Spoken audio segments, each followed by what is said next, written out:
Section 1 of A Room of One's Own by Virginia Woolf.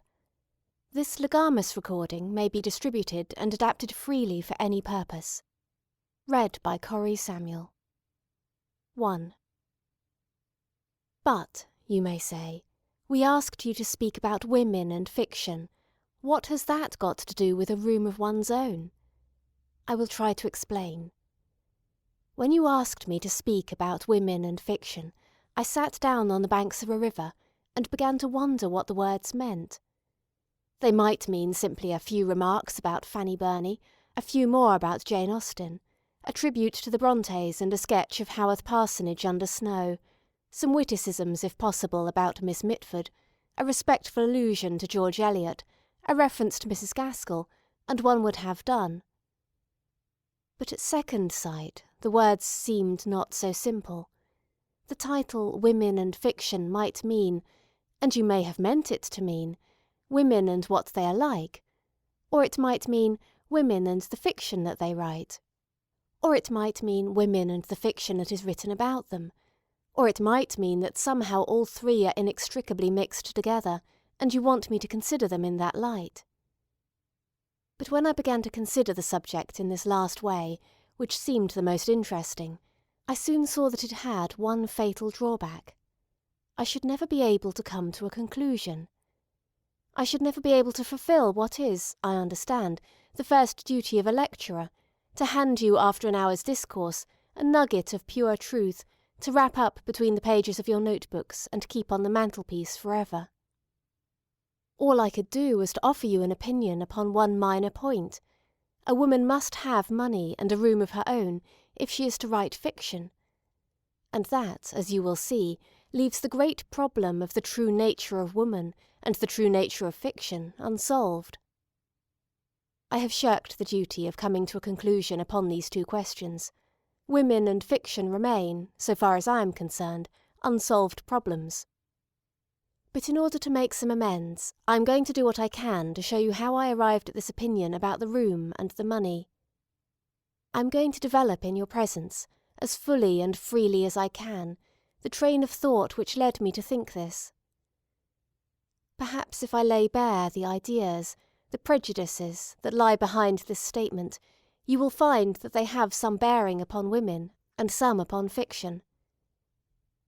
At any rate, when a subject is highly controversial, and any question about sex is that, one cannot hope to tell the truth. One can only show how one came to hold whatever opinion one does hold. One can only give one's audience the chance of drawing their own conclusions as they observe the limitations, the prejudices, the idiosyncrasies of the speaker. Fiction here is likely to contain more truth than fact. Therefore I propose, making use of all the liberties and licenses of a novelist, to tell you the story of the 2 days that preceded my coming here, how, bowed down by the weight of the subject which you have laid upon my shoulders, I pondered it and made it work in and out of my daily life. I need not say that what I am about to describe has no existence. Oxbridge is an invention, so is Fernham. I is only a convenient term for somebody who has no real being. Lies will flow from my lips, but there may perhaps be some truth mixed up with them. It is for you to seek out this truth and to decide whether any part of it is worth keeping. If not, you will of course throw the whole of it into the waste paper basket and forget all about it. Here then was I. Call me Mary Beaton, Mary Seaton, Mary Carmichael, or by any name you please, it is not a matter of any importance. Sitting on the banks of a river a week or two ago, in fine October weather, lost in thought. That collar I have spoken of, women and fiction, the need of coming to some conclusion on a subject that raises all sorts of prejudices and passions, bowed my head to the ground. To the right and left, bushes of some sort, golden and crimson, glowed with the colour, even it seemed burnt with the heat, of fire. On the further bank, the willows wept in perpetual lamentation, their hair about their shoulders. The river reflected whatever it chose of sky and bridge and burning tree, and when the undergraduate had oared his boat through the reflections, they closed again, completely, as if he had never been. There one might have sat the clock round, lost in thought. Thought, to call it by a prouder name than it deserved, had let its line down into the stream. It swayed, minute after minute, hither and thither among the reflections and the weeds, letting the water lift it and sink it, until, you know the little tug, the sudden conglomeration of an idea at the end of one's line, and then the cautious hauling of it in, and the careful laying of it out.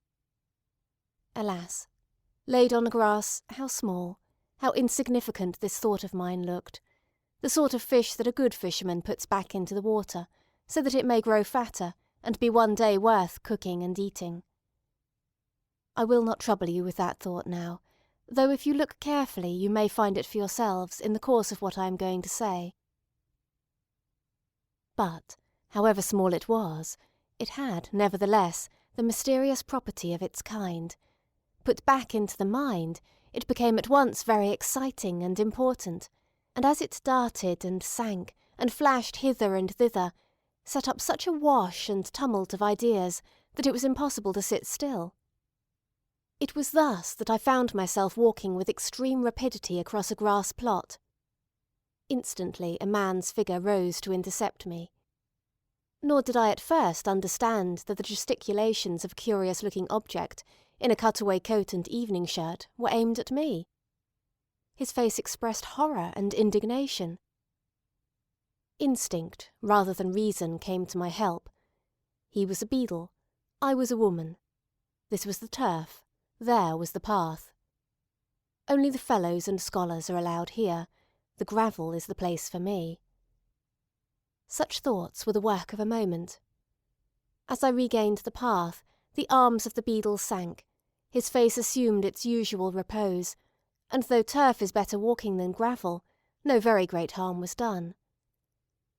The only charge I could bring against the fellows and scholars of whatever the college might happen to be, was that in protection of their turf, which has been rolled for 300 years in succession, they had sent my little fish into hiding. What idea it had been that had sent me so audaciously trespassing, I could not now remember. The spirit of peace descended like a cloud from heaven, for, if the spirit of peace dwells anywhere, it is in the courts and quadrangles of Oxbridge on a fine October morning. Strolling through those colleges, past those ancient halls, the roughness of the present seemed smoothed away. The body seemed contained in a miraculous glass cabinet through which no sound could penetrate, and the mind, freed from any contact with facts, unless one trespassed on the turf again, was at liberty to settle down upon whatever meditation was in harmony with the moment.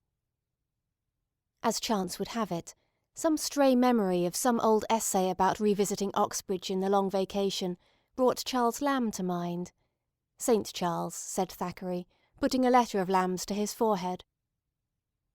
Indeed, among all the dead, I give you my thoughts as they came to me, Lamb is one of the most congenial, one to whom one would have liked to say, "Tell me then how you wrote your essays."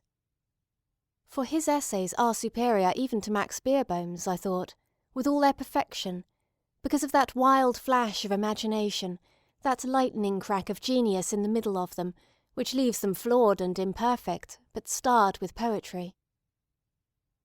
Lamb, then, came to Oxbridge perhaps 100 years ago. Certainly he wrote an essay, the name escapes me, about the manuscript of one of Milton's poems which he saw here. It was Lycidas, perhaps, and Lamb wrote how it shocked him to think it possible that any word in Lycidas could have been different from what it is. To think of Milton changing the words in that poem seemed to him a sort of sacrilege. This led me to remember what I could of Lycidas, and to amuse myself with guessing which word it could have been that Milton had altered, and why. It then occurred to me that the very manuscript itself which Lamb had looked at was only a few 100 yards away, so that one could follow Lamb's footsteps across the quadrangle to that famous library where the treasure is kept. Moreover, I recollected, as I put this plan into execution, It is in this famous library that the manuscript of Thackeray's Esmond is also preserved. The critics often say that Esmond is Thackeray's most perfect novel. But the affectation of the style, with its imitation of the 18th century, hampers one, so far as I can remember. Unless indeed the 18th century style was natural to Thackeray, a fact that one might prove by looking at the manuscript and seeing whether the alterations were for the benefit of the style or of the sense. But then one would have to decide what is style and what is meaning, a question which... But here I was actually at the door which leads into the library itself. I must have opened it, for instantly there issued, like a guardian angel barring the way, with a flutter of black gown instead of white wings, a deprecating, silvery, kindly gentleman, who regretted in a low voice, as he waved me back, that ladies are only admitted to the library if accompanied by a fellow of the college, or furnished with a letter of introduction. That a famous library has been cursed by a woman is a matter of complete indifference to a famous library. Venerable and calm, with all its treasures safe locked within its breast, it sleeps complacently, and will, so far as I am concerned, so sleep for ever. Never will I wake those echoes, never will I ask for that hospitality again, I vowed, as I descended the steps in anger. Still an hour remained before luncheon, and what was one to do? Stroll on the meadows? Sit by the river? Certainly it was a lovely autumn morning. The leaves were fluttering red to the ground. There was no great hardship in doing either. But the sound of music reached my ear. Some service or celebration was going forward. The organ complained magnificently as I passed the chapel door. Even the sorrow of Christianity sounded in that serene air, more like the recollection of sorrow than sorrow itself. Even the groanings of the ancient organ seemed lapped in peace. I had no wish to enter, had I the right, and this time the verger might have stopped me, demanding perhaps my baptismal certificate or a letter of introduction from the dean. But the outside of these magnificent buildings is often as beautiful as the inside. Moreover, it was amusing enough to watch the congregation assembling, coming in and going out again, busying themselves at the door of the chapel, like bees at the mouth of a hive. Many were in cap and gown. Some had tufts of fur on their shoulders, others were wheeled in bath chairs. Others, though not past middle age, seemed creased and crushed into shapes so singular that one was reminded of those giant crabs and crayfish who heave with difficulty across the sand of an aquarium. As I leant against the wall, the university indeed seemed a sanctuary in which are preserved rare types, which would soon be obsolete if left to fight for existence on the pavement of the Strand. Old stories of old deans and old dons came back to mind, but before I had summoned up courage to whistle, it used to be said that at the sound of a whistle old Professor instantly broke into a gallop. The venerable congregation had gone inside. The outside of the chapel remained. As you know, its high domes and pinnacles can be seen, like a sailing ship always voyaging, never arriving, lit up at night and visible for miles, far away across the hills. Once, presumably, this quadrangle, with its smooth lawns, its massive buildings, and the chapel itself, was marsh too, where the grasses waved and the swine rootled. Teams of horses and oxen, I thought, must have hauled the stone in wagons from far countries, and then with infinite labour, the grey blocks in whose shade I was now standing were poised in order one on top of another, and then the painters brought their glass for the windows, and the masons were busy for centuries up on that roof with putty and cement, spade and trowel. Every Saturday somebody must have poured gold and silver out of a leathern purse into their ancient fists, for they had their beer and skittles, presumably, of an evening. An unending stream of gold and silver, I thought, must have flowed into this court perpetually to keep the stones coming and the masons working, to level, to ditch, to dig and to drain. But it was then the age of faith, and money was poured liberally to set these stones on a deep foundation, and when the stones were raised, still more money was poured in from the coffers of kings and queens and great nobles to ensure that hymns should be sung here and scholars taught. Lands were granted, tithes were paid. And when the age of faith was over, and the age of reason had come, still the same flow of gold and silver went on. Fellowships were founded, lectureships endowed.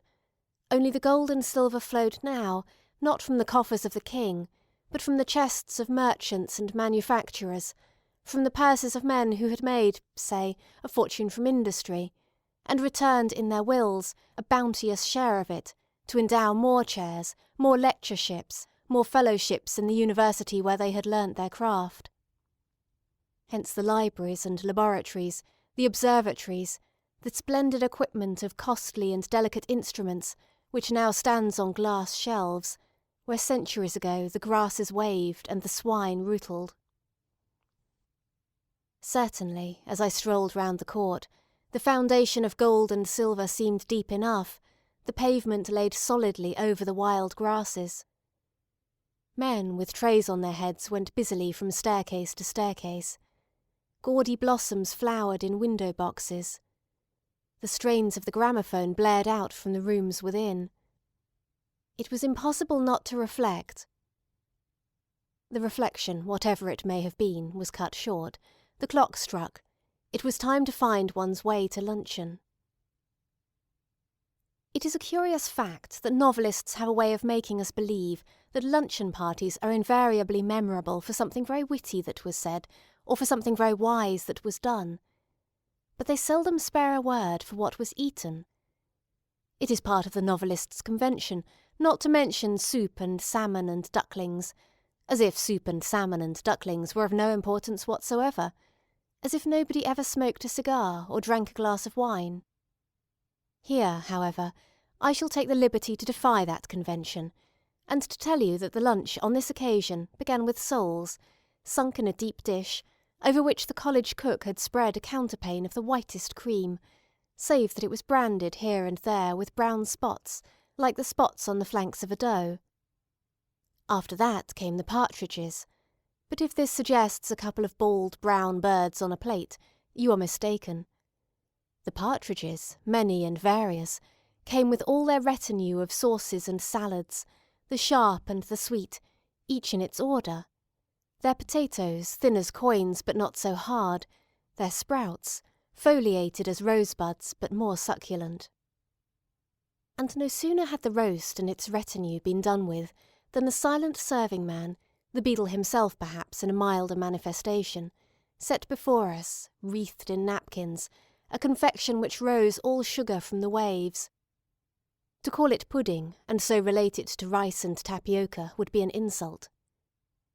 Meanwhile, the wine-glasses had flushed yellow and flushed crimson, had been emptied, had been filled, and thus by degrees was lit, halfway down the spine, which is the seat of the soul, not that hard little electric light which we call brilliance, as it pops in and out upon our lips, but the more profound, subtle and subterranean glow, which is the rich yellow flame of rational intercourse. No need to hurry, no need to sparkle, no need to be anybody but oneself. We are all going to heaven, and Van Dyck is of the company. In other words, how good life seemed, how sweet its rewards, how trivial this grudge or that grievance, how admirable friendship and the society of one's kind, as, lighting a good cigarette, one sunk among the cushions in the window-seat. If by good luck there had been an ash-tray handy, if one had not knocked the ash out of the window in default, if things had been a little different from what they were, one would not have seen, presumably, a cat without a tail. The sight of that abrupt and truncated animal, padding softly across the quadrangle, changed by some fluke of the subconscious intelligence the emotional light for me. It was as if someone had let fall a shade. Perhaps the excellent hock was relinquishing its hold. Certainly, as I watched the Manx cat pause in the middle of the lawn, as if it too questioned the universe, something seemed lacking, something seemed different. But what was lacking, what was different, I asked myself, listening to the talk.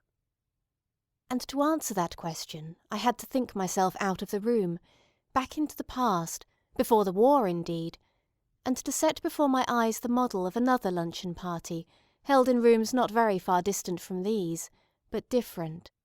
Everything was different. Meanwhile, the talk went on among the guests, who were many and young, some of this sex, some of that. It went on swimmingly, it went on agreeably, freely, amusingly. And as it went on, I set it against the background of that other talk, and as I matched the two together, I had no doubt that one was the descendant, the legitimate heir of the other. Nothing was changed, nothing was different, save only here I listened with all my ears, not entirely to what was being said, but to the murmur or current behind it. Yes, that was it, the change was there.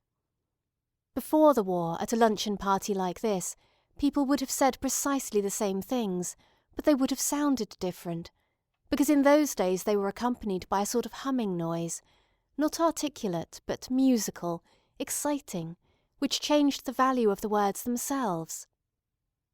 Could one set that humming noise to words? Perhaps with the help of the poets one could. A book lay beside me, and opening it I turned casually enough to Tennyson. And here I found Tennyson was singing. There has fallen a splendid tear from the passion flower at the gate. She is coming, my dove, my dear. She is coming, my life, my fate. The red rose cries, she is near, she is near. And the white rose weeps, she is late. The larkspur listens, I hear, I hear. And the lily whispers, I wait. Was that what men hummed at luncheon parties before the war? And the women? My heart is like a singing bird, whose nest is in a watered shoot. My heart is like an apple tree, whose boughs are bent with thick-set fruit. My heart is like a rainbow shell that paddles in a halcyon sea. My heart is gladder than all these, because my love is come to me. Was that what women hummed at luncheon parties before the war?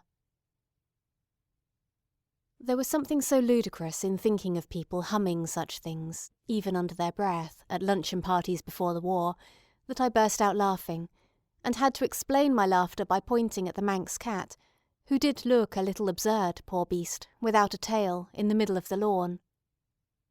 Was he really born so, or had he lost his tail in an accident? The tailless cat, though some are said to exist in the Isle of Man, is rarer than one thinks. It is a queer animal, quaint rather than beautiful. It is strange what a difference a tail makes. You know the sort of things one says as a lunch party breaks up, and people are finding their coats and hats. This one, thanks to the hospitality of the host, had lasted far into the afternoon. The beautiful October day was fading, and the leaves were falling from the trees in the avenue as I walked through it. Gate after gate seemed to close with gentle finality behind me. Innumerable beadles were fitting innumerable keys into well-oiled locks. The treasure house was being made secure for another night. After the avenue one comes out upon a road, I forget its name, which leads you, if you take the right turning, along to Furnham. But there was plenty of time. Dinner was not till 7:30. One could almost do without dinner after such a luncheon. It is strange how a scrap of poetry works in the mind, and makes the legs move in time to it along the road. Those words, "There has fallen a splendid tear from the passion flower at the gate. She is coming, my dove, my dear," sang in my blood as I stepped quickly along towards Headingley. And then, switching off into the other measure, I sang, where the waters are churned up by the weir, "My heart is like a singing bird, whose nest is in a watered shoot. My heart is like an apple tree." What poets, I cried aloud, as one does in the dusk. What poets they were! In a sort of jealousy, I suppose, for our own age, silly and absurd though these comparisons are, I went on to wonder if honestly one could name two living poets now as great as Tennyson and Christina Rossetti were then. Obviously it is impossible, I thought, looking into those foaming waters, to compare them. The very reason why that poetry excites one to such abandonment, such rapture, is that it celebrates some feeling that one used to have, at luncheon parties before the war perhaps, so that one responds easily, familiarly, without troubling to check the feeling or to compare it with any that one has now. But the living poets express a feeling that is actually being made and torn out of us at the moment. One does not recognise it in the first place. Often for some reason one fears it. One watches it with keenness and compares it jealously and suspiciously with the old feeling that one knew. Hence the difficulty of modern poetry, and it is because of this difficulty that one cannot remember more than 2 consecutive lines of any good modern poet. For this reason, that my memory failed me, the argument flagged for want of material. But why, I continued, moving on towards Headingley, have we stopped humming under our breath at luncheon parties?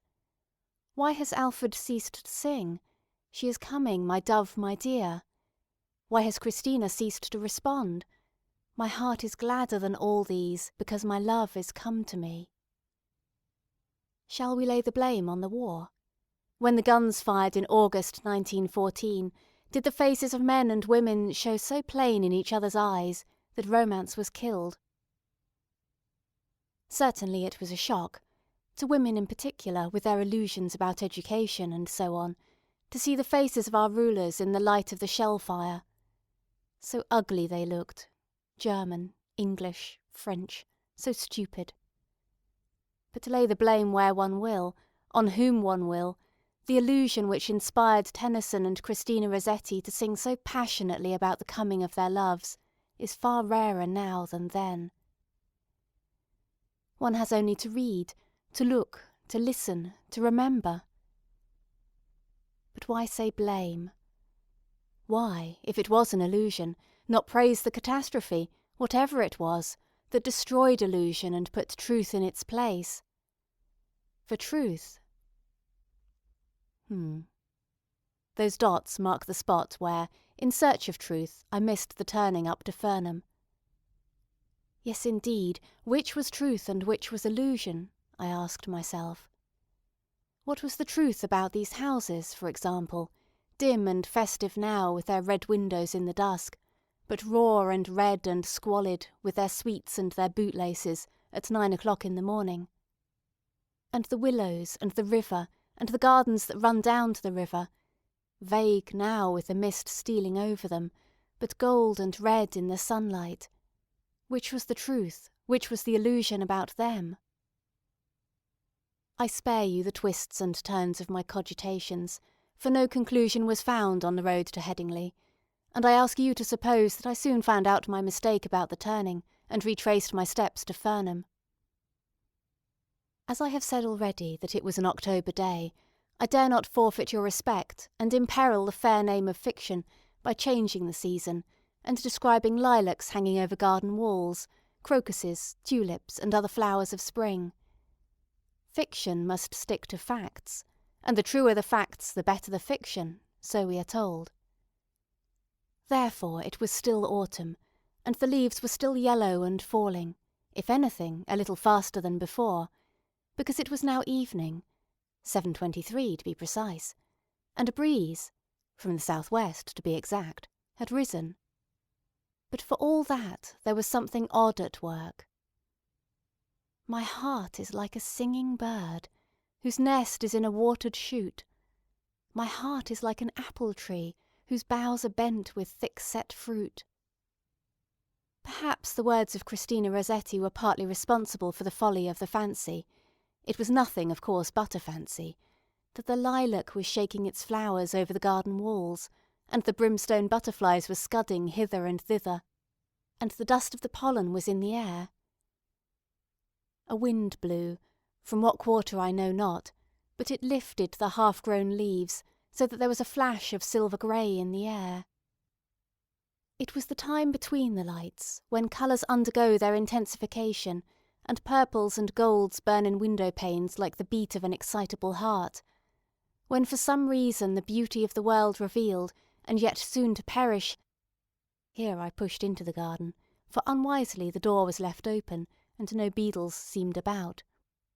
The beauty of the world which is so soon to perish has two edges, one of laughter, one of anguish, cutting the heart asunder.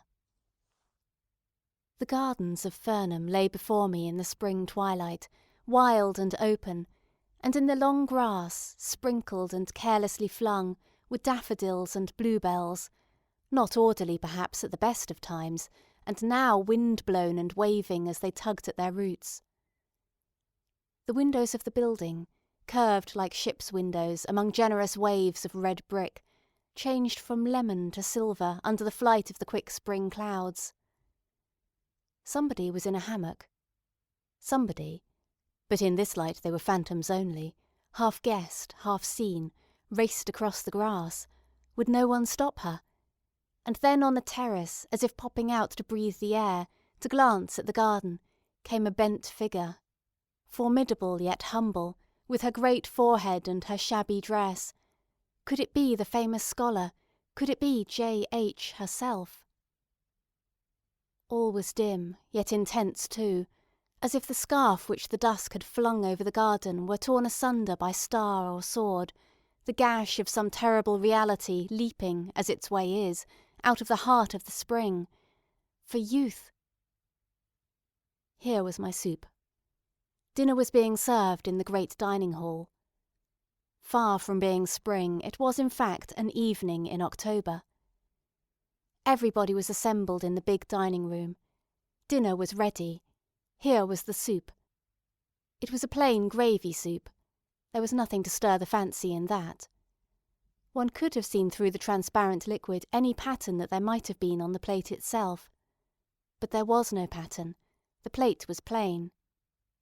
Next came beef with its attendant greens and potatoes, a homely trinity, suggesting the rumps of cattle in a muddy market, and sprouts curled and yellowed at the edge, and bargaining and cheapening, and women with string bags on Monday morning. There was no reason to complain of human nature's daily food, seeing that the supply was sufficient, and coal miners doubtless were sitting down to less. Prunes and custard followed. And if anyone complains that prunes, even when mitigated by custard, are an uncharitable vegetable, fruit they are not, stringy as a miser's heart, and exuding a fluid such as might run in misers' veins, who have denied themselves wine and warmth for 80 years, and yet not given to the poor, he should reflect that there are people whose charity embraces even the prune. Biscuits and cheese came next, and here the water-jug was liberally passed round, for it is the nature of biscuits to be dry, and these were biscuits to the core. That was all. The meal was over. Everybody scraped their chairs back, the swing doors swung violently to and fro, soon the hall was emptied of every sign of food, and made ready, no doubt, for breakfast next morning. Down corridors and up staircases the youth of England went banging and singing. And was it for a guest, a stranger, for I had no more right here in Fernham than in Trinity, or Somerville, or Girton, or Newnham, or Christchurch, to say, the dinner was not good, or to say, we were now, Mary Seaton and I, in her sitting-room, could we not have dined up here alone? For if I had said anything of the kind, I should have been prying and searching into the secret economies of a house which to the stranger wears so fine a front of gaiety and courage. No, one could say nothing of the sort. Indeed, conversation for a moment flagged. The human frame being what it is, heart, body, and brain all mixed together, and not contained in separate compartments, as they will be no doubt in another 1,000,000 years, a good dinner is of great importance to good talk. One cannot think well, love well, sleep well, if one has not dined well. The lamp in the spine does not light on beef and prunes. We are all probably going to heaven, and Van Dyck is, we hope, to meet us round the next corner. That is the dubious and qualifying state of mind that beef and prunes at the end of the day's work breed between them. Happily, my friend, who taught science, had a cupboard where there was a squat bottle and little glasses, but there should have been sole and partridge to begin with, so that we were able to draw up to the fire and repair some of the damages of the day's living. In a minute or so we were slipping freely in and out among all those objects of curiosity and interest which form in the mind in the absence of a particular person, and are naturally to be discussed on coming together again. How somebody has married, another has not, one thinks this, another that, one has improved out of all knowledge, the other most amazingly gone to the bad.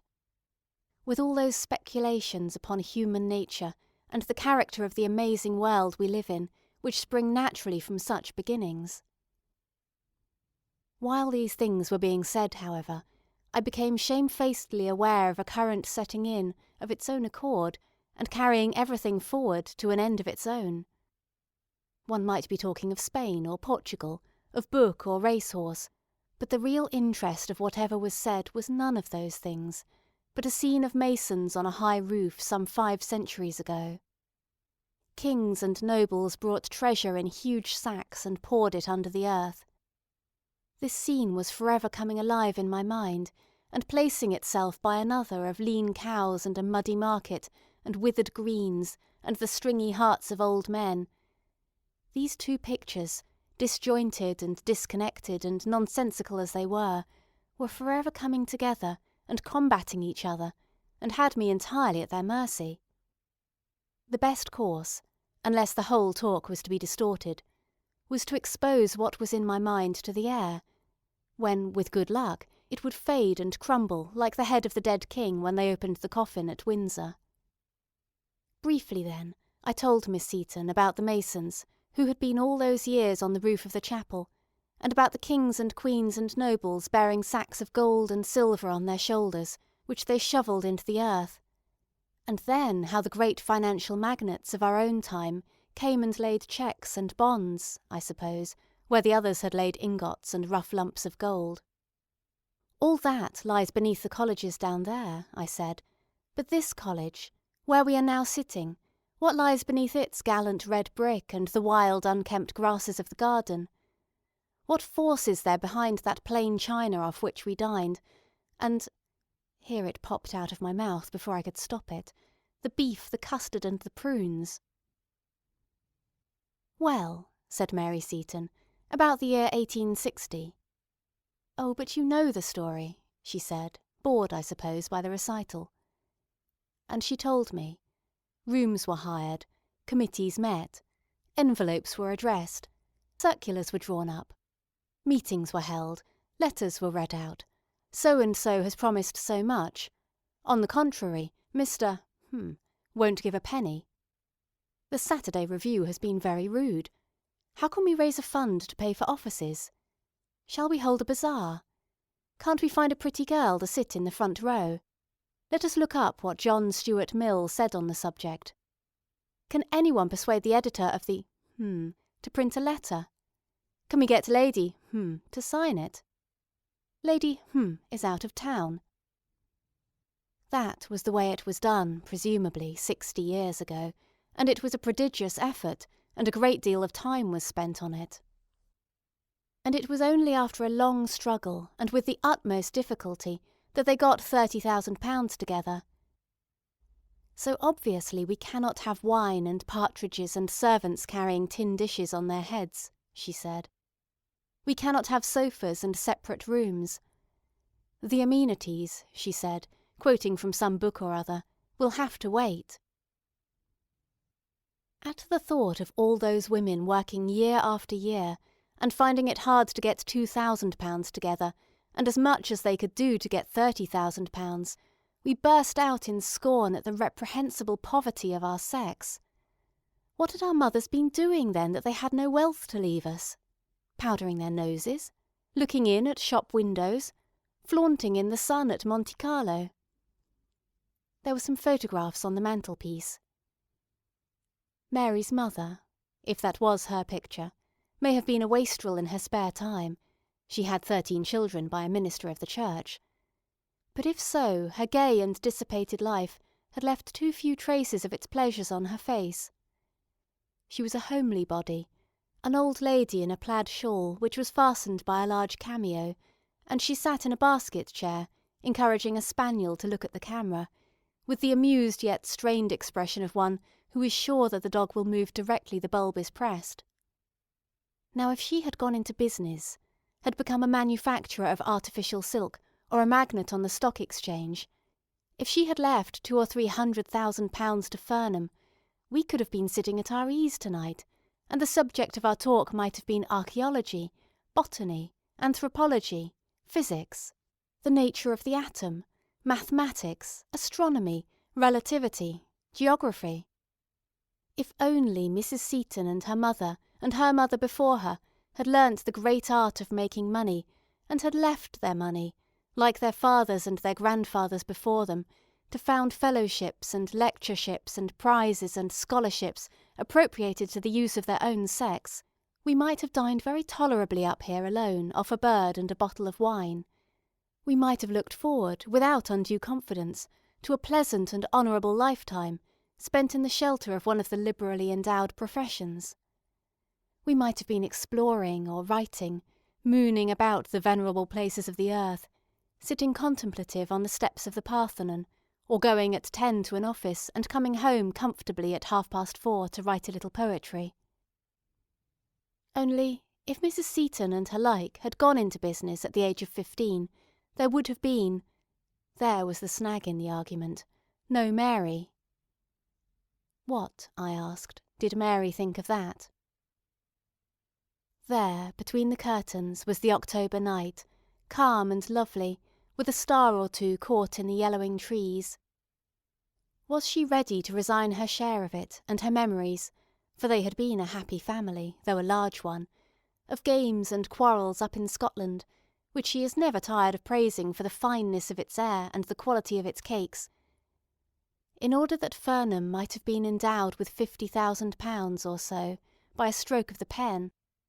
For, to endow a college would necessitate the suppression of families altogether. Making a fortune and bearing 13 children, no human being could stand it. Consider the facts, we said. First, there are 9 months before the baby is born. Then the baby is born. Then there are 3 or 4 months spent in feeding the baby. After the baby is fed, there are certainly 5 years spent in playing with the baby. You cannot, it seems, let children run about the streets. People who have seen them running wild in Russia say the sight is not a pleasant one. People say, too, that human nature takes its shape in the years between 1 and 5. If Mrs. Seton, I said, had been making money, what sort of memories would you have had of games and quarrels? What would you have known of Scotland and its fine air and cakes and all the rest of it? But it is useless to ask these questions, because you would never have come into existence at all. Moreover, it is equally useless to ask what might have happened if Mrs. Seton and her mother before her, had amassed great wealth and laid it under the foundations of college and library, because, in the first place, to earn money was impossible for them, and in the second, had it been possible, the law denied them the right to possess what money they earned. It is only for the last 48 years that Mrs. Seton has had a penny of her own. For all the centuries before that it would have been her husband's property. A thought which, perhaps, may have had its share in keeping Mrs. Seton and her mothers off the stock exchange. Every penny I earn, they may have said, will be taken from me, and disposed of according to my husband's wisdom, perhaps to found a scholarship, or to endow a fellowship in Balliol or King's, so that to earn money, even if I could earn money, is not a matter that interests me very greatly. I had better leave it to my husband. At any rate, whether or not the blame rested on the old lady who was looking at the spaniel, there could be no doubt that for some reason or other our mothers had mismanaged their affairs very gravely. Not a penny could be spared for amenities, for partridges and wine, beadles and turf, books and cigars, libraries and leisure. To raise bare walls out of bare earth was the utmost they could do. So we talked, standing at the window, and looking, as so many thousands look every night, down on the domes and towers of the famous city beneath us. It was very beautiful, very mysterious in the autumn moonlight. The old stone looked very white and venerable. One thought of all the books that were assembled down there, of the pictures of old prelates and worthies hanging in the panelled rooms, of the painted windows that would be throwing strange globes and crescents on the pavement, of the tablets and memorials and inscriptions, of the fountains and the grass, of the quiet rooms looking across the quiet quadrangles.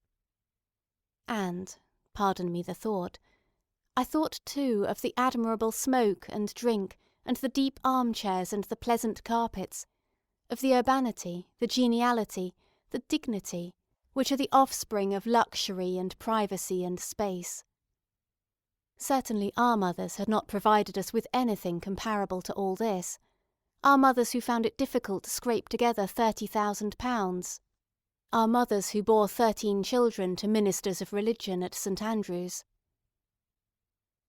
So I went back to my inn, and as I walked through the dark streets I pondered this and that, as one does at the end of the day's work. I pondered why it was that Mrs. Seaton had no money to leave us, and what effect poverty has on the mind, and what effect wealth has on the mind. And I thought of the queer old gentlemen I had seen that morning with tufts of fur upon their shoulders, and I remembered how if one whistled one of them ran, and I thought of the organ booming in the chapel, and of the shut doors of the library. And I thought how unpleasant it is to be locked out, and I thought how it is worse perhaps to be locked in, and thinking of the safety and prosperity of the one sex, and of the poverty and insecurity of the other, and of the effect of tradition and of the lack of tradition upon the mind of a writer, I thought at last that it was time to roll up the crumpled skin of the day, with its arguments and its impressions and its anger and its laughter, and cast it into the hedge. 1,000 stars were flashing across the blue wastes of the sky. One seemed alone with an inscrutable society. All human beings were laid asleep, prone, horizontal, dumb. Nobody seemed stirring in the streets of Oxbridge. Even the door of the hotel sprang open at the touch of an invisible hand. Not a boots was sitting up to light me to bed, it was so late. End of section 1.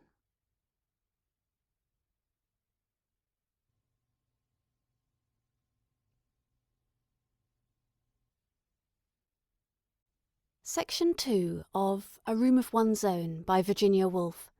This legamus recording may be distributed and adapted freely for any purpose.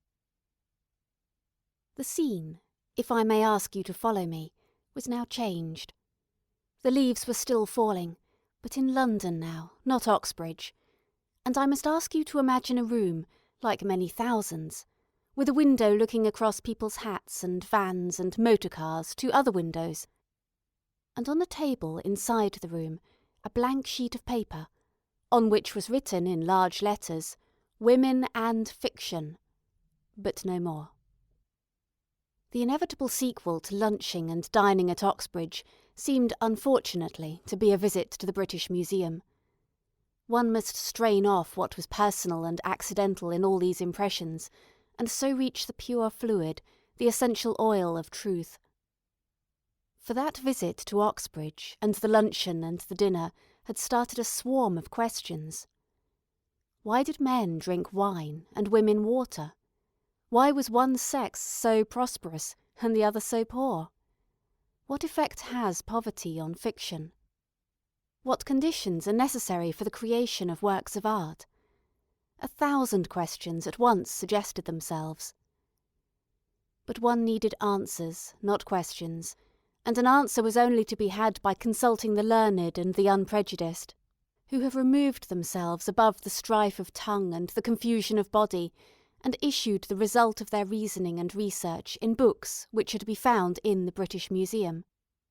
If truth is not to be found on the shelves of the British Museum, where, I asked myself, picking up a notebook and a pencil, is truth. Thus provided, thus confident and inquiring, I set out in the pursuit of truth.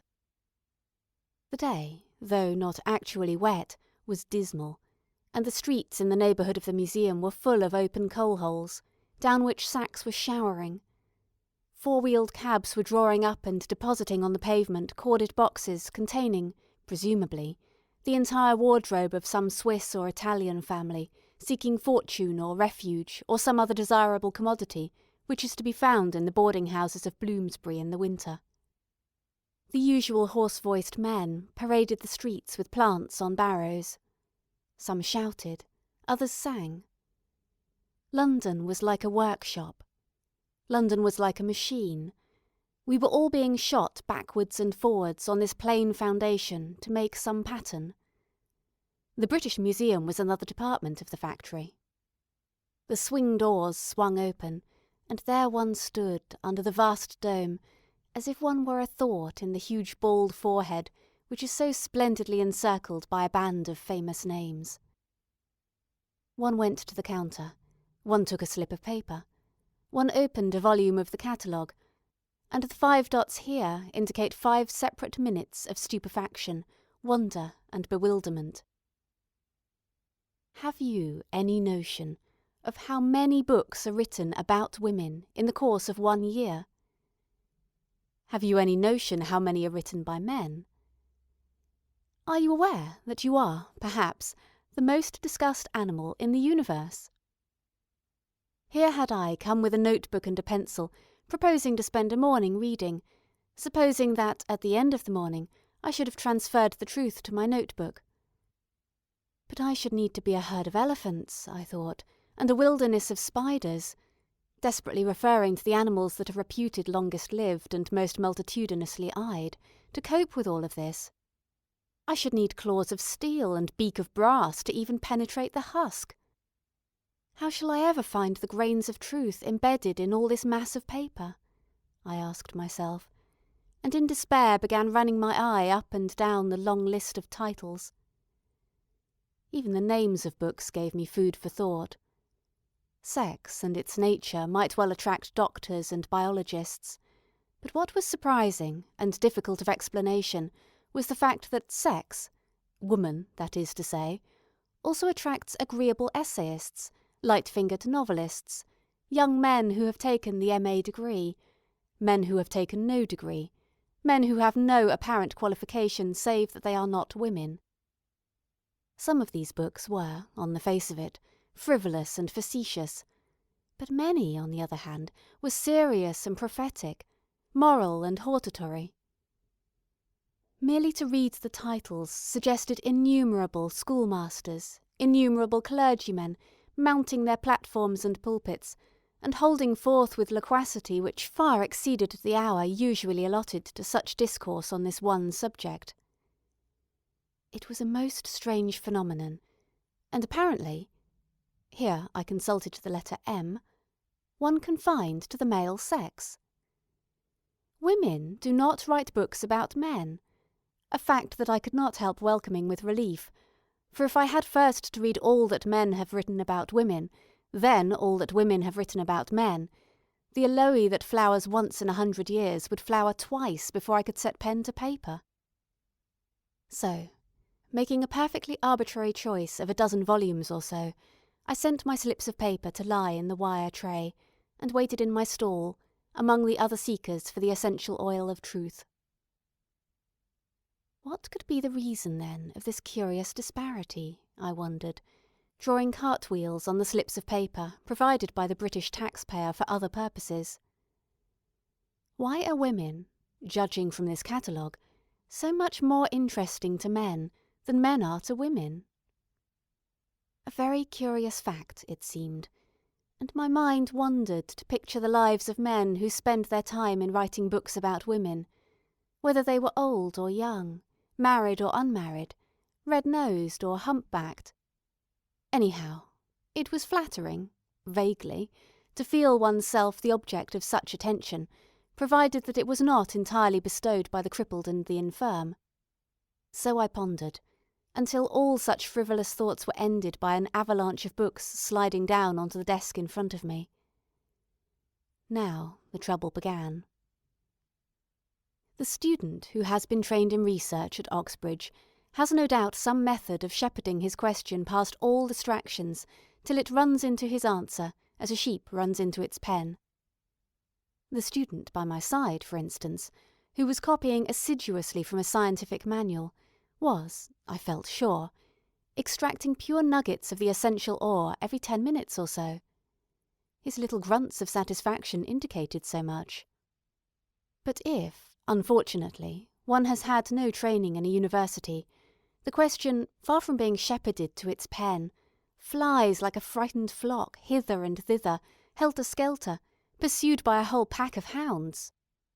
Professors, schoolmasters, sociologists, clergymen, novelists, essayists, journalists, men who had no qualification save that they were not women, chased my simple and single question, why are some women poor? Until it became 50 questions, until the 50 questions leapt frantically into mid-stream and were carried away. Every page in my notebook was scribbled over with notes. To show the state of mind I was in, I will read you a few of them, explaining that the page was headed, quite simply, Women and Poverty, in block letters. But what followed was something like this. Condition in Middle Ages of, habits in the Fiji Islands of, worshipped as goddesses by, weaker in moral sense than, idealism of, greater conscientiousness of, South Sea Islanders, age of puberty among, attractiveness of, offered as sacrifice to, small size of brain of, profounder subconsciousness of, less hair on the body of, mental, moral and physical inferiority of, love of children of, greater length of life of, weaker muscles of, strength of affections of, vanity of, higher education of, Shakespeare's opinion of, Lord Birkenhead's opinion of, Dean Ing's opinion of, La Bruyère's opinion of, Dr. Johnson's opinion of, Mr. Oscar Browning's opinion of. Here I drew breath and added indeed in the margin, why does Samuel Butler say, wise men never say what they think of women? Wise men never say anything else, apparently. But, I continued, leaning back in my chair and looking at the vast dome, in which I was a single, but by now somewhat harassed, thought. What is so unfortunate is that wise men never think the same thing about women. Here is Pope. Most women have no character at all. And here is La Bruyère. Les femmes sont extrêmes. Elles sont meilleures ou pires que les hommes. A direct contradiction by keen observers who were contemporary. Are they capable of education or incapable? Napoleon thought them incapable. Dr. Johnson thought the opposite. Have they souls or have they not souls? Some savages say they have none. Others, on the contrary, maintain that women are half divine and worship them on that account. Some sages hold that they are shallower in the brain, others that they are deeper in the consciousness. Goethe honoured them. Mussolini despises them. Wherever one looked, men thought about women and thought differently. It was impossible to make head or tail of it all, I decided, glancing with envy at the reader next door, who was making the neatest abstracts, headed often with an A, or a B, or a C, while my own notebook rioted with the wildest scribble of contradictory jottings. It was distressing. It was bewildering. It was humiliating. Truth had run through my fingers. Every drop had escaped. I could not possibly go home, I reflected, and add as a serious contribution to the study of women and fiction that women have less hair on their bodies than men, or that the age of puberty among the South Sea Islanders is 9, or is it 90? Even the handwriting had become in its distraction indecipherable. It was disgraceful to have nothing more weighty or respectable to show after a whole morning's work. And if I could not grasp the truth about W, as for brevity's sake I had come to call her, in the past, why bother about W in the future? It seemed pure waste of time to consult all those gentlemen who specialise in woman and her effect on whatever it may be, politics, children, wages, morality, numerous and learned as they are. One might as well leave their books unopened. But while I pondered, I had unconsciously, in my listlessness, in my desperation, been drawing a picture, where I should, like my neighbour, have been writing a conclusion. I had been drawing a face, a figure. It was the face and the figure of Professor von X, engaged in writing his monumental work, entitled The Mental, Moral and Physical Inferiority of the Female Sex. He was not, in my picture, a man attractive to women. He was heavily built, he had a great jowl. To balance that, he had very small eyes, he was very red in the face.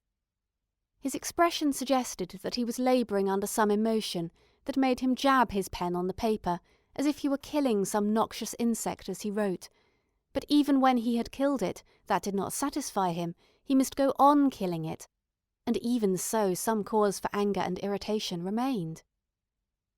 Could it be his wife? I asked, looking at my picture. Was she in love with a cavalry officer?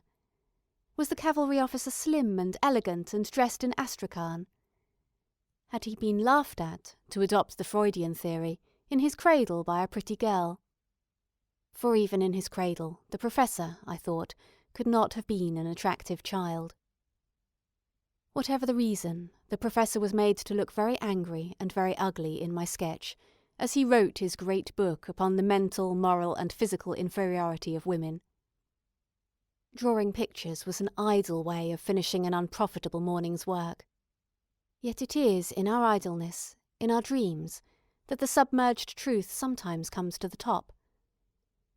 A very elementary exercise in psychology, not to be dignified by the name of psychoanalysis, showed me, on looking at my notebook, that the sketch of the angry professor had been made in anger. Anger had snatched my pencil while I dreamt. But what was anger doing there? Interest, confusion, amusement, boredom. All these emotions I could trace and name as they succeeded each other throughout the morning. Had anger, the black snake, been lurking among them? Yes, said the sketch, anger had. It referred me unmistakably to the one book, to the one phrase, which had roused the demon. It was the professor's statement about the mental, moral and physical inferiority of women. My heart had leapt, my cheeks had burnt, I had flushed with anger. There was nothing specially remarkable, however foolish, in that. One does not like to be told that one is naturally the inferior of a little man. I looked at the student next to me, who breathes hard, wears a ready-made tie, and has not shaved this fortnight. One has certain foolish vanities.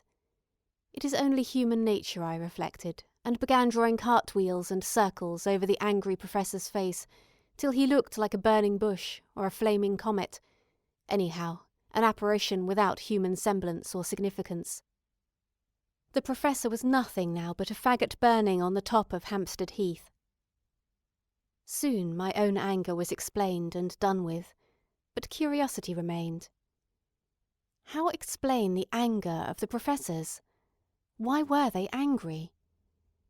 For when it came to analysing the impression left by these books, there was always an element of heat.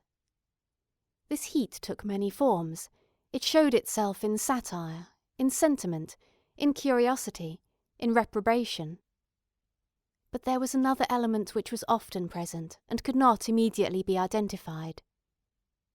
Anger, I called it.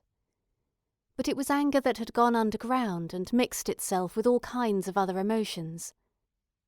To judge from its odd effects, it was anger disguised and complex, not anger simple and open. Whatever the reason, all these books, I thought, surveying the pile on the desk, are worthless for my purposes. They were worthless scientifically, that is to say, though humanly they were full of instruction, interest, boredom, and very queer facts about the habits of the Fiji Islanders. They had been written in the red light of emotion, and not in the white light of truth. Therefore they must be returned to the central desk, and restored each to his own cell in the enormous honeycomb. All that I had retrieved from that morning's work had been the one fact of anger. The professors, I lumped them together thus, were angry. But why, I asked myself, having returned the books. Why, I repeated, standing under the colonnade, among the pigeons and the prehistoric canoes, why are they angry? And, asking myself this question, I strolled off to find a place for luncheon. What is the real nature of what I call for the moment their anger? I asked. Here was a puzzle that would last all the time that it takes to be served with food in a small restaurant somewhere near the British Museum. Some previous luncher had left the lunch edition of the evening paper on a chair, and waiting to be served, I began idly reading the headlines. A ribbon of very large letters ran across the page. Somebody had made a big score in South Africa. Lesser ribbons announced that Sir Austen Chamberlain was at Geneva. A meat axe with human hair on it had been found in a cellar. Mr. Justice commented in the divorce courts upon the shamelessness of women. Sprinkled about the paper were other pieces of news. A film actress had been lowered from a peak in California and hung suspended in mid-air. The weather was going to be foggy. The most transient visitor to this planet, I thought, who picked up this paper, could not fail to be aware, even from this scattered testimony, that England is under the rule of a patriarchy. Nobody in their senses could fail to detect the dominance of the professor. His was the power and the money and the influence. He was the proprietor of the paper and its editor and sub-editor.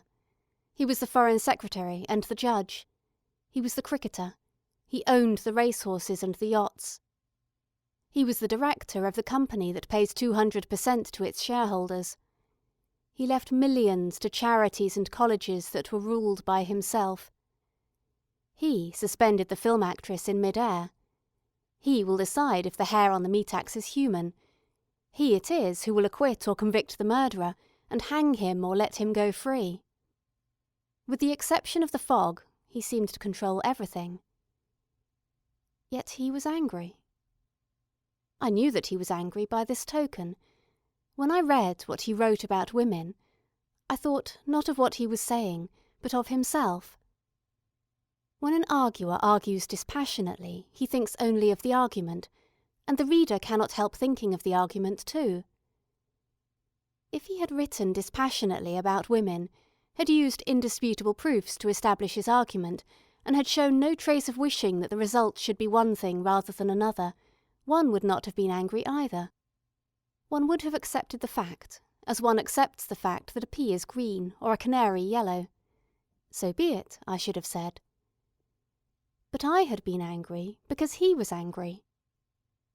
Yet it seemed absurd, I thought, turning over the evening paper, that a man with all this power should be angry. Or is anger, I wondered, somehow the familiar, the attendant sprite on power? Rich people, for example, are often angry because they suspect that the poor want to seize their wealth. The professors, or patriarchs as it might be more accurate to call them, might be angry for that reason partly, but partly for one that lies a little less obviously on the surface. Possibly they were not angry at all. Often, indeed, they were admiring, devoted, exemplary in the relations of private life. Possibly, when the professor insisted a little too emphatically upon the inferiority of women, he was concerned not with their inferiority, but with his own superiority. That was what he was protecting rather hot-headedly and with too much emphasis, because it was a jewel to him of the rarest price. Life, for both sexes, and I looked at them, shouldering their way along the pavement, is arduous, difficult, a perpetual struggle. It calls for gigantic courage and strength. More than anything, perhaps, creatures of illusion as we are, It calls for confidence in oneself. Without self-confidence, we are as babes in the cradle. And how can we generate this imponderable quality, which is yet so invaluable, most quickly? By thinking that other people are inferior to oneself. By feeling that one has some innate superiority. It may be wealth, or rank, a straight nose, or the portrait of a grandfather by Romney, for there is no end to the pathetic devices of the human imagination, over other people. Hence the enormous importance to a patriarch who has to conquer, who has to rule, of feeling that great numbers of people, half the human race indeed, are by nature inferior to himself. It must indeed be one of the chief sources of his power. But let me turn the light of this observation onto real life, I thought. Does it help to explain some of those psychological puzzles that one notes in the margin of daily life? Does it explain my astonishment of the other day, when Z, most humane, most modest of men, taking up some book by Rebecca West and reading a passage in it, exclaimed, "The arrant feminist! She says that men are snobs." The exclamation, to me so surprising, for why was Miss West an arrant feminist for making a possibly true, if uncomplimentary, statement about the other sex, was not merely the cry of wounded vanity. It was a protest against some infringement of his power to believe in himself. Women have served all these centuries as looking-glasses, possessing the magic and delicious power of reflecting the figure of man at twice its natural size. Without that power, probably the earth would still be swamp and jungle. The glories of all our wars would be unknown. We should still be scratching the outlines of deer on the remains of mutton bones, and bartering flints for sheepskins, or whatever simple ornament took our unsophisticated taste. Supermen and fingers of destiny would never have existed. The Tsar and the Kaiser would never have worn crowns, or lost them. Whatever may be their use in civilized societies, mirrors are essential to all violent and heroic action. That is why Napoleon and Mussolini both insist so emphatically upon the inferiority of women, for if they were not inferior, they would cease to enlarge. That serves to explain in part the necessity that women so often are to men. And it serves to explain how restless they are under her criticism, how impossible it is for her to say to them, "This book is bad, this picture is feeble," or whatever it may be, without giving far more pain and rousing far more anger than a man would do who gave the same criticism. For if she begins to tell the truth, the figure in the looking-glass shrinks. His fitness for life is diminished. How is he to go on giving judgment, civilizing natives, making laws, writing books, dressing up and speechifying at banquets, unless he can see himself at breakfast and at dinner at least twice the size he really is? So I reflected, crumbling my bread and stirring my coffee, and now and again looking at the people in the street. The looking-glass vision is of supreme importance because it charges the vitality, it stimulates the nervous system. Take it away and man may die, like the drug fiend deprived of his cocaine. Under the spell of that illusion, I thought, looking out of the window, half the people on the pavement are striding to work. They put on their hats and coats in the morning under its agreeable rays. They start the day confident, braced, believing themselves desired at Miss Smith's tea party. They say to themselves as they go into the room, "I am the superior of half the people here," and it is thus that they speak with that self-confidence, that self-assurance, which has had such profound consequences in public life, and lead to such curious notes in the margin of the private mind. But these contributions to the dangerous and fascinating subject of the psychology of the other sex, it is one I hope that you will investigate when you have 500 a year of your own, were interrupted by the necessity of paying the bill. It came to 5 shillings and 9pence. I gave the waiter a 10-shilling note, and he went to bring me change. There was another 10-shilling note in my purse. I noticed it because it is a fact that still takes my breath away, the power of my purse to breed 10-shilling notes automatically. I open it, and there they are. Society gives me chicken and coffee, bed and lodging, in return for a certain number of pieces of paper, which were left me by an aunt, for no reason than that I share her name. My aunt, Mary Beaton, I must tell you, died by a fall from her horse when she was riding out to take the air in Bombay. The news of my legacy reached me one night, about the same time as the Act was passed that gave votes to women. A solicitor's letter fell into the post-box, and when I opened it, I found that she had left me £500 a year for ever. Of the two, the vote and the money I own seemed infinitely the more important. Before that I had made my living by cadging odd jobs from newspapers, by reporting a donkey show here or a wedding there. I had earned a few pounds by addressing envelopes, reading to old ladies, making artificial flowers, teaching the alphabet to small children in a kindergarten. Such were the chief occupations that were open to women before 1918. I need not, I am afraid, describe in any detail the hardness of the work, for you know perhaps women who have done it, nor the difficulty of living on the money when it was earned, for you may have tried. But what still remains with me, as a worse infliction than either, was the poison of fear and bitterness which those days bred in me. To begin with, always to be doing work that one did not wish to do, and to do it like a slave, flattering and fawning, not always necessarily perhaps, but it seemed necessary, and the stakes were too great to run risks. And then the thought of that one gift which it was death to hide, a small one, but dear to the possessor, perishing, and with it myself, my soul. All this became like a rust eating away the bloom of spring, destroying the tree at its heart.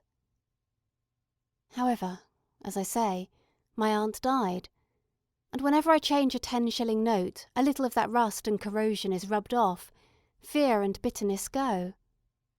Indeed, I thought, slipping the silver into my purse, it is remarkable, remembering the bitterness of those days, what a change of temper a fixed income will bring about. No force in the world can take from me my £500. Food, house, and clothing are mine for ever. Therefore not merely do effort and labour cease, but also hatred and bitterness. I need not hate any man, he cannot hurt me. I need not flatter any man, he has nothing to give me. So, imperceptibly, I found myself adopting a new attitude towards the other half of the human race. It was absurd to blame any class or any sex as a whole. Great bodies of people are never responsible for what they do. They are driven by instincts which are not within their control. They too, the patriarchs, the professors, had endless difficulties, terrible drawbacks to contend with. Their education had been in some ways as faulty as my own. It had bred in them defects as great.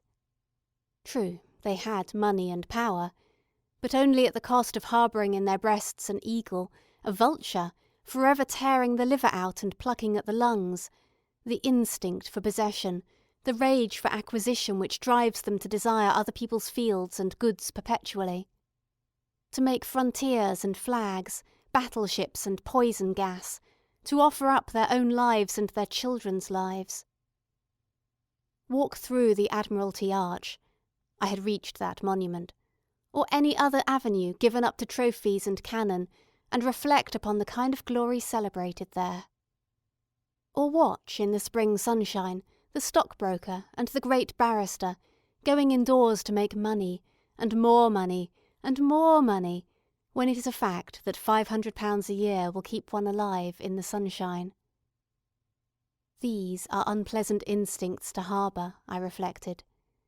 They are bred of the conditions of life, of the lack of civilization, I thought, looking at the statue of the Duke of Cambridge, and in particular at the feathers in his cocked hat, with a fixity that they have scarcely ever received before.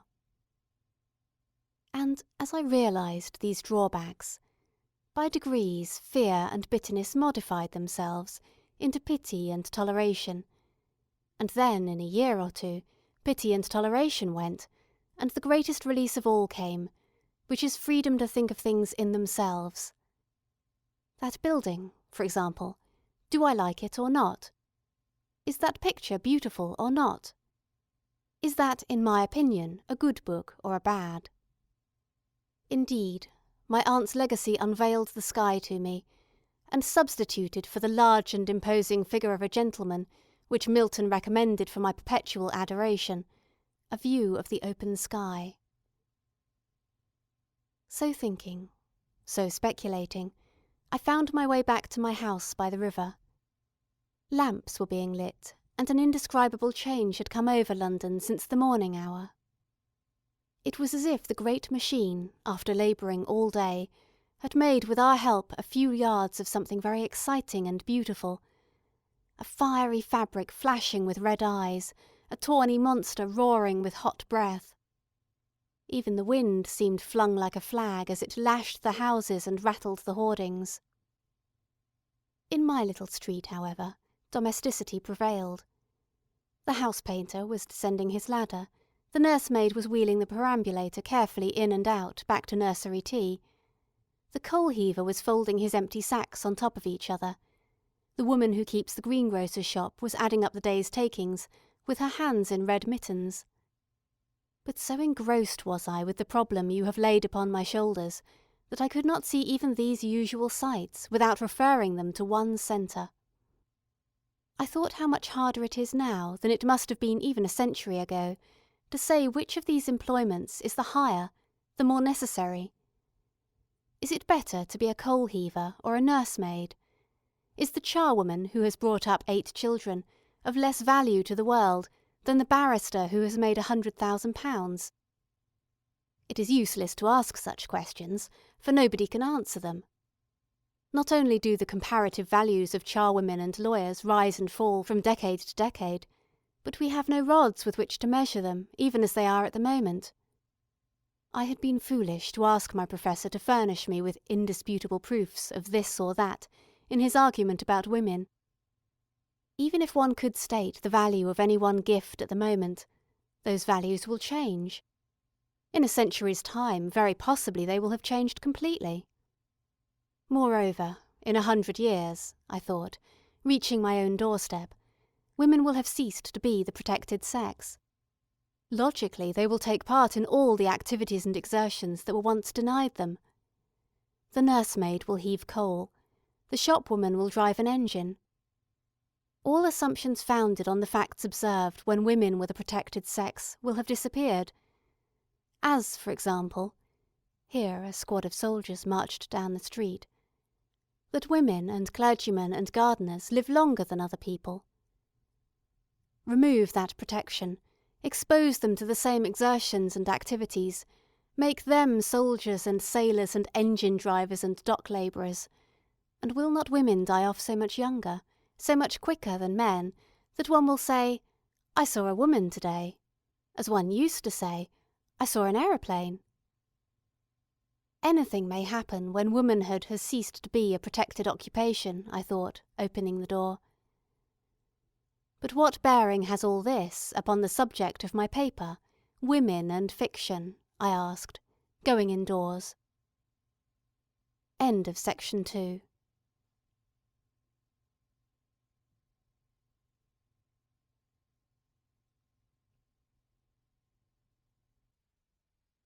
Section 3 of A Room of One's Own by Virginia Woolf. This Legamus recording may be distributed and adapted freely for any purpose. It was disappointing not to have brought back in the evening some important statement, some authentic fact. Women are poorer than men because this or that. Perhaps now it would be better to give up seeking for the truth, and receiving on one's head an avalanche of opinion hot as lava, discoloured as dishwater. It would be better to draw the curtains, to shut out distractions, to light the lamp, to narrow the inquiry, and to ask the historian, who records not opinions but facts, to describe under what conditions women lived, not throughout the ages, but in England, say, in the time of Elizabeth. For it is a perennial puzzle why no woman wrote a word of that extraordinary literature, when every other man, it seemed, was capable of song or sonnet. What were the conditions in which women lived? I asked myself, for fiction, imaginative work that is not dropped like a pebble upon the ground, as science may be. Fiction is like a spider's web, attached ever so lightly perhaps, but still attached to life at all four corners. Often the attachment is scarcely perceptible. Shakespeare's plays, for instance, seem to hang there complete by themselves. But when the web is pulled askew, hooked up at the edge, torn in the middle, one remembers that these webs are not spun in mid-air by incorporeal creatures, but are the work of suffering human beings, and are attached to grossly material things, like health and money, and the houses we live in. I went, therefore, to the shelf where the histories stand, and took down one of the latest, Professor Trevelyan's History of England. Once more I looked up women, found position of, and turned to the pages indicated. Wife-beating, I read, was a recognised right of man, and was practised without shame by high as well as low. Similarly, the historian goes on, the daughter who refused to marry the gentleman of her parents' choice was liable to be locked up, beaten, and flung about the room, without any shock being inflicted on public opinion. Marriage was not an affair of personal affection, but of family avarice, particularly in the chivalrous upper classes. Betrothal often took place while one or both of the parties was in the cradle, and marriage when they were scarcely out of the nurse's charge. That was about 1470, soon after Chaucer's time. The next reference to the position of women is some 200 years later, in the time of the Stuarts. It was still the exception for women of the upper and middle class to choose their own husbands, and when the husband had been assigned, he was lord and master, so far at least as law and custom could make him. Yet even so, Professor Trevelyan concludes, neither Shakespeare's women nor those of authentic 17th century memoirs, like the Verneys and the Hutchinsons, seem wanting in personality and character. Certainly, if we consider it, Cleopatra must have had a way with her. Lady Macbeth, one would suppose, had a will of her own. Rosalind, one might conclude, was an attractive girl. Professor Trevelyan is speaking no more than the truth when he remarks that Shakespeare's women do not seem wanting in personality and character. Not being a historian, one might go even further, and say that women have burnt like beacons in all the works of all the poets from the beginning of time. Clytemnestra, Antigone, Cleopatra, Lady Macbeth, Phaedra, Cressida, Rosalind, Desdemona, the Duchess of Malfi, among the dramatists. Then among the prose writers, Millamant, Clarissa, Becky Sharp, Anna Karenina, Emma Bovary, Madame de Guermantes. The names flock to mind, nor do they recall women lacking in personality and character. Indeed, if woman had no existence, save in the fiction written by men, one would imagine her a person of the utmost importance, very various, heroic and mean, splendid and sordid, infinitely beautiful and hideous in the extreme, as great as a man, some think even greater. But this is woman in fiction. In fact, as Professor Trevelyan points out, she was locked up, beaten, and flung about the room. A very queer composite being thus emerges. Imaginatively, she is of the highest importance. Practically, she is completely insignificant. She pervades poetry from cover to cover. She is all but absent from history. She dominates the lives of kings and conquerors in fiction. In fact, she was the slave of any boy whose parents forced a ring upon her finger. Some of the most inspired words, some of the most profound thoughts in literature fall from her lips. In real life, she could hardly read, could scarcely spell, and was the property of her husband. It was certainly an odd monster that one made up by reading the historians first and the poets afterwards, a worm winged like an eagle, the spirit of life and beauty in a kitchen chopping up suet. But these monsters, however amusing to the imagination, have no existence in fact. What one must do to bring her to life was to think poetically and prosaically at one and the same moment, thus keeping in touch with fact. That she is Mrs. Martin, aged 36, dressed in blue, wearing a black hat and brown shoes, but not losing sight of fiction either, that she is a vessel in which all sorts of spirits and forces are coursing and flashing perpetually. The moment, however, that one tries this method with the Elizabethan woman, one branch of illumination fails, one is held up by the scarcity of facts. One knows nothing detailed, nothing perfectly true and substantial about her. History scarcely mentions her. And I turned to Professor Trevelyan again to see what history meant to him. I found, by looking at his chapter headings, that it meant the Manor Court and the methods of open field agriculture, the Cistercians and sheep farming, the Crusades, the University, the House of Commons, the 100 Years' War, the Wars of the Roses, the Renaissance scholars, the dissolution of the monasteries, agrarian and religious strife, the origin of English sea power, the Armada, and so on. Occasionally an individual woman is mentioned, an Elizabeth or a Mary, a queen or a great lady. But by no possible means could middle-class women with nothing but brains and character at their command have taken part in any one of the great movements which, brought together, constitute the historian's view of the past. Nor shall we find her in collection of anecdotes. Aubrey hardly mentions her. She never writes her own life, and scarcely keeps a diary. There are only a handful of her letters in existence.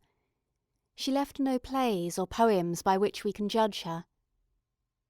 What one wants, I thought, and why does not some brilliant student at Newnham or Girton supply it, is a mass of information. At what age did she marry? How many children had she as a rule? What was her house like? Had she a room to herself? Did she do the cooking? Would she be likely to have a servant? All these facts lie somewhere, presumably, in parish registers and account books. The life of the average Elizabethan woman must be scattered about somewhere, could one collect it and make a book of it. It would be ambitious beyond my daring, I thought, looking about the shelves for books that were not there, to suggest to the students of those famous colleges that they should rewrite history, though I own that it often seems a little queer as it is, unreal, lopsided. But why should they not add a supplement to history, calling it, of course, by some inconspicuous name, so that women might figure there without impropriety?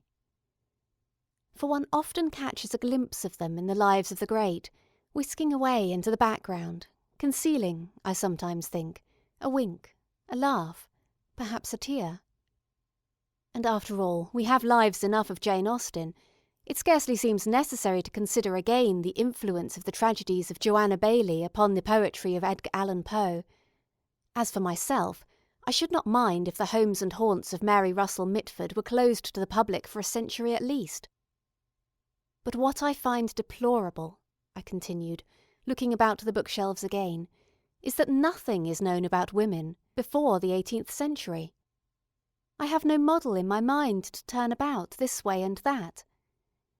Here am I asking why women did not write poetry in the Elizabethan age, and I am not sure how they were educated, whether they were taught to write, whether they had sitting rooms to themselves, how many women had children before they were 21, what, in short, they did from 8 in the morning till 8 at night. They had no money, evidently. According to Professor Trevelyan, they were married whether they liked it or not before they were out of the nursery, at 15 or 16 very likely. It would have been extremely odd, even upon this showing, had one of them suddenly written the plays of Shakespeare, I concluded, and I thought of that old gentleman, who is dead now, but was a bishop, I think, who declared that it was impossible for any woman, past, present, or to come, to have the genius of Shakespeare. He wrote to the papers about it. He also told a lady who applied to him for information that cats do not, as a matter of fact, go to heaven, though they have, he added, souls of a sort.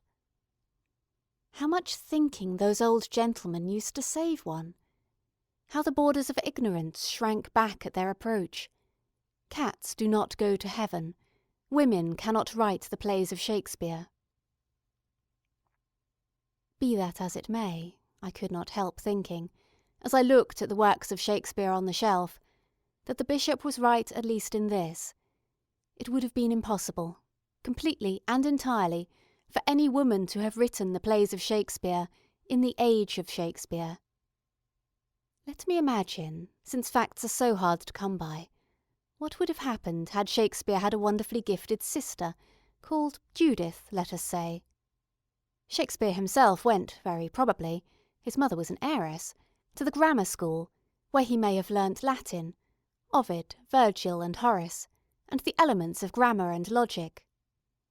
He was, it is well known, a wild boy, who poached rabbits, perhaps shot a deer, and had, rather sooner than he should have done, to marry a woman in the neighbourhood, who bore him a child rather quicker than was right. That escapade sent him to seek his fortune in London. He had, it seemed, a taste for the theatre. He began by holding horses at the stage door.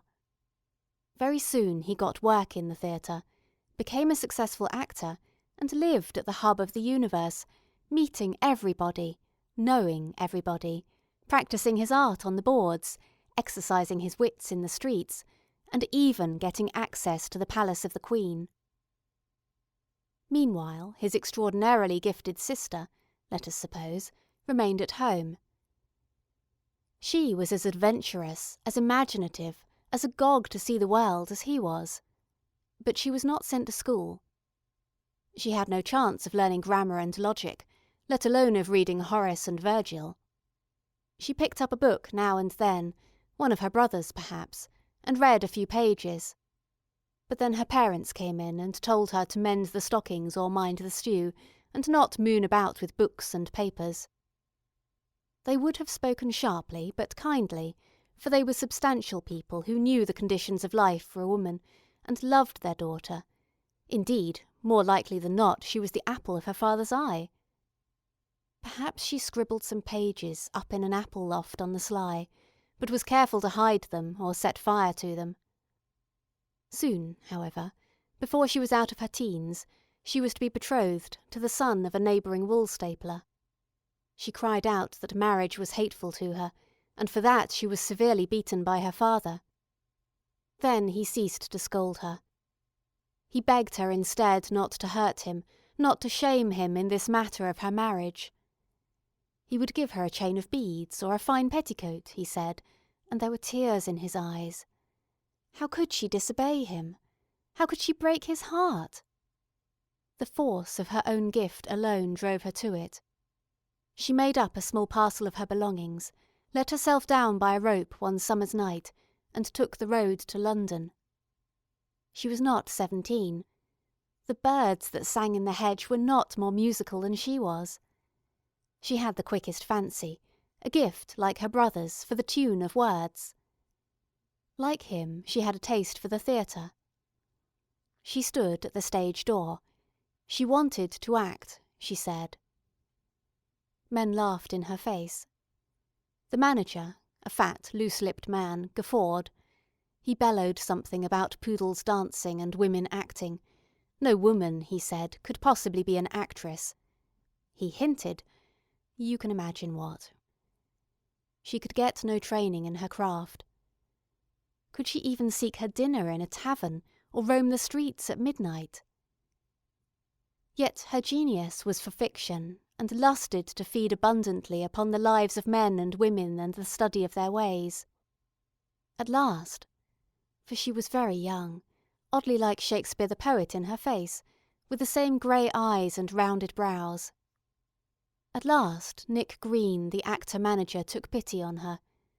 She found herself with child by that gentleman, and so, who shall measure the heat and violence of the poet's heart when caught and tangled in a woman's body, killed herself one winter's night, and lies buried at some crossroads where the omnibuses now stop outside the Elephant and Castle. That, more or less, is how the story would run, I think, if a woman in Shakespeare's day had had Shakespeare's genius. But for my part I agree with the deceased bishop, if such he was. It is unthinkable that any woman in Shakespeare's day should have had Shakespeare's genius.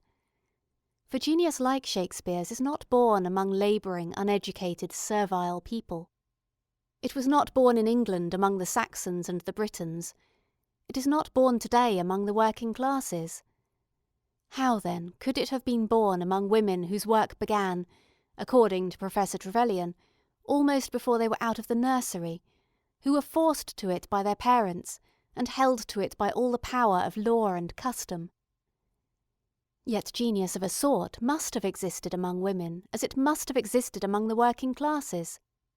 Now and again an Emily Brontë or a Robert Burns blazes out and proves its presence. But certainly it never got itself onto paper.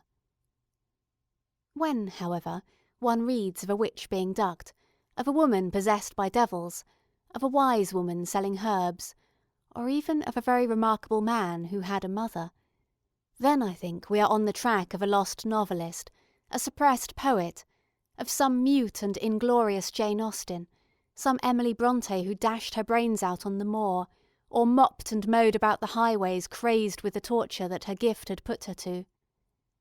Indeed, I would venture to guess that Anon, who wrote so many poems without singing them, was often a woman. It was a woman, Edward Fitzgerald, I think, suggested, who made the ballads and the folk songs, crooning them to her children, beguiling her spinning with them, or the length of the winter's night. This may be true, or it may be false, who can say? But what is true in it, so it seemed to me, reviewing the story of Shakespeare's sister as I had made it, is that any woman born with a great gift in the 16th century would certainly have gone crazed, shot herself, or ended her days in some lonely cottage outside the village, half witch, half wizard, feared and mocked at. For it needs little skill in psychology to be sure that a highly gifted girl, who had tried to use her gift for poetry, would have been so thwarted and hindered by other people, so tortured and pulled asunder by her own contrary instincts, that she must have lost her health and sanity to a certainty.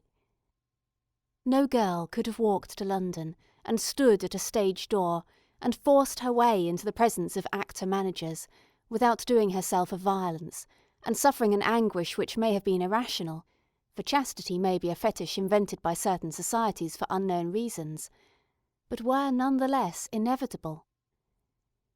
Chastity had then, it has even now, a religious importance in a woman's life, and has so wrapped itself round with nerves and instincts that to cut it free and bring it to the light of day demands courage of the rarest.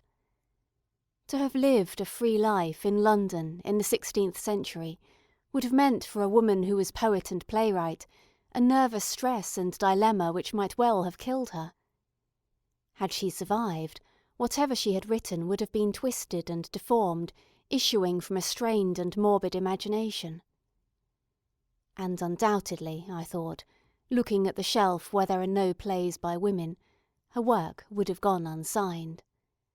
That refuge she would have sought certainly. It was the relic of the sense of chastity that dictated anonymity to women even so late as the 19th century. Currer Bell, George Eliot, George Sand, all the victims of inner strife, as their writings prove, sought ineffectively to veil themselves by using the name of a man. Thus they did homage to the convention, which, if not implanted by the other sex, was liberally encouraged by them. The chief glory of a woman is not to be talked of, said Pericles, himself a much talked of man. That publicity in woman is detestable. Anonymity runs in their blood. The desire to be veiled still possesses them. They are not even now as concerned about the health of their fame as men are, and, speaking generally, will pass a tombstone or a signpost without feeling an irresistible desire to cut their names on it, as Alf, Bert, or Chas must do in obedience to their instinct, which murmurs if it sees a fine woman go by, or even a dog. Ce chien est à moi. And of course it may not be a dog, I thought, remembering Parliament Square, the siege allée and other avenues. It may be a piece of land, or a man with curly black hair. It is one of the great advantages of being a woman that one can pass even a very fine negress without wishing to make an Englishwoman of her. That woman, then, who was born with a gift of poetry in the 16th century, was an unhappy woman, a woman at strife against herself. All the conditions of her life, all her own instincts, were hostile to the state of mind which is needed to set free whatever is in the brain. But what is the state of mind that is most propitious to the act of creation? I asked. Can one come by any notion of the state that furthers and makes possible that strange activity? Here I opened the volume containing the tragedies of Shakespeare. What was Shakespeare's state of mind, for instance, when he wrote Lear and Antony and Cleopatra? It was certainly the state of mind most favourable to poetry that there has ever existed. But Shakespeare himself said nothing about it. We only know casually and by chance that he never blotted a line. Nothing indeed was ever said by the artist himself about his state of mind until the 18th century perhaps. Rousseau perhaps began it. At any rate, by the 19th century self-consciousness had developed so far that it was the habit for men of letters to describe their minds in confessions and autobiographies. Their lives also were written, and their letters were printed after their deaths.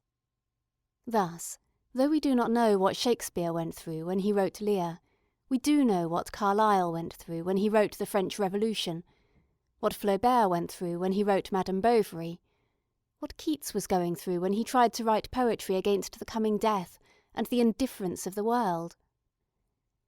And one gathers from this enormous modern literature of confession and self-analysis that to write a work of genius is almost always a feat of prodigious difficulty.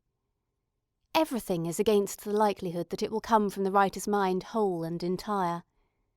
Generally, material circumstances are against it. Dogs will bark, people will interrupt, money must be made, health will break down. Further, accentuating all these difficulties and making them harder to bear is the world's notorious indifference. It does not ask people to write poems and novels and histories. It does not need them. It does not care whether Flaubert finds the right word, or whether Carlyle scrupulously verifies this or that fact. Naturally, it will not pay for what it does not want. And so the writer, Keats, Flaubert, Carlyle, suffers, especially in the creative years of youth, every form of distraction and discouragement. A curse, a cry of agony, rises from those books of analysis and confession. Mighty poets in their misery dead, that is the burden of their song. If anything comes through in spite of all this, it is a miracle, and probably no book is born entire and uncrippled as it was conceived. But for women, I thought, looking at the empty shelves, these difficulties were infinitely more formidable.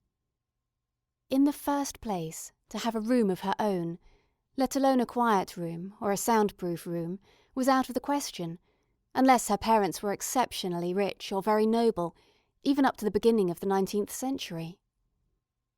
Since her pin money, which depended on the goodwill of her father, was only enough to keep her clothed, she was debarred from such alleviations as came even to Keats or Tennyson or Carlyle, all poor men, from a walking tour, a little journey to France, from the separate lodging which, even if it were miserable enough, sheltered them from the claims and tyrannies of their families. Such material difficulties were formidable, but much worse were the immaterial. The indifference of the world which Keats and Flaubert and other men of genius have found so hard to bear was in her case not indifference, but hostility. The world did not say to her, as it said to them, "Write if you choose, it makes no difference to me." The world said with a guffaw, "Write?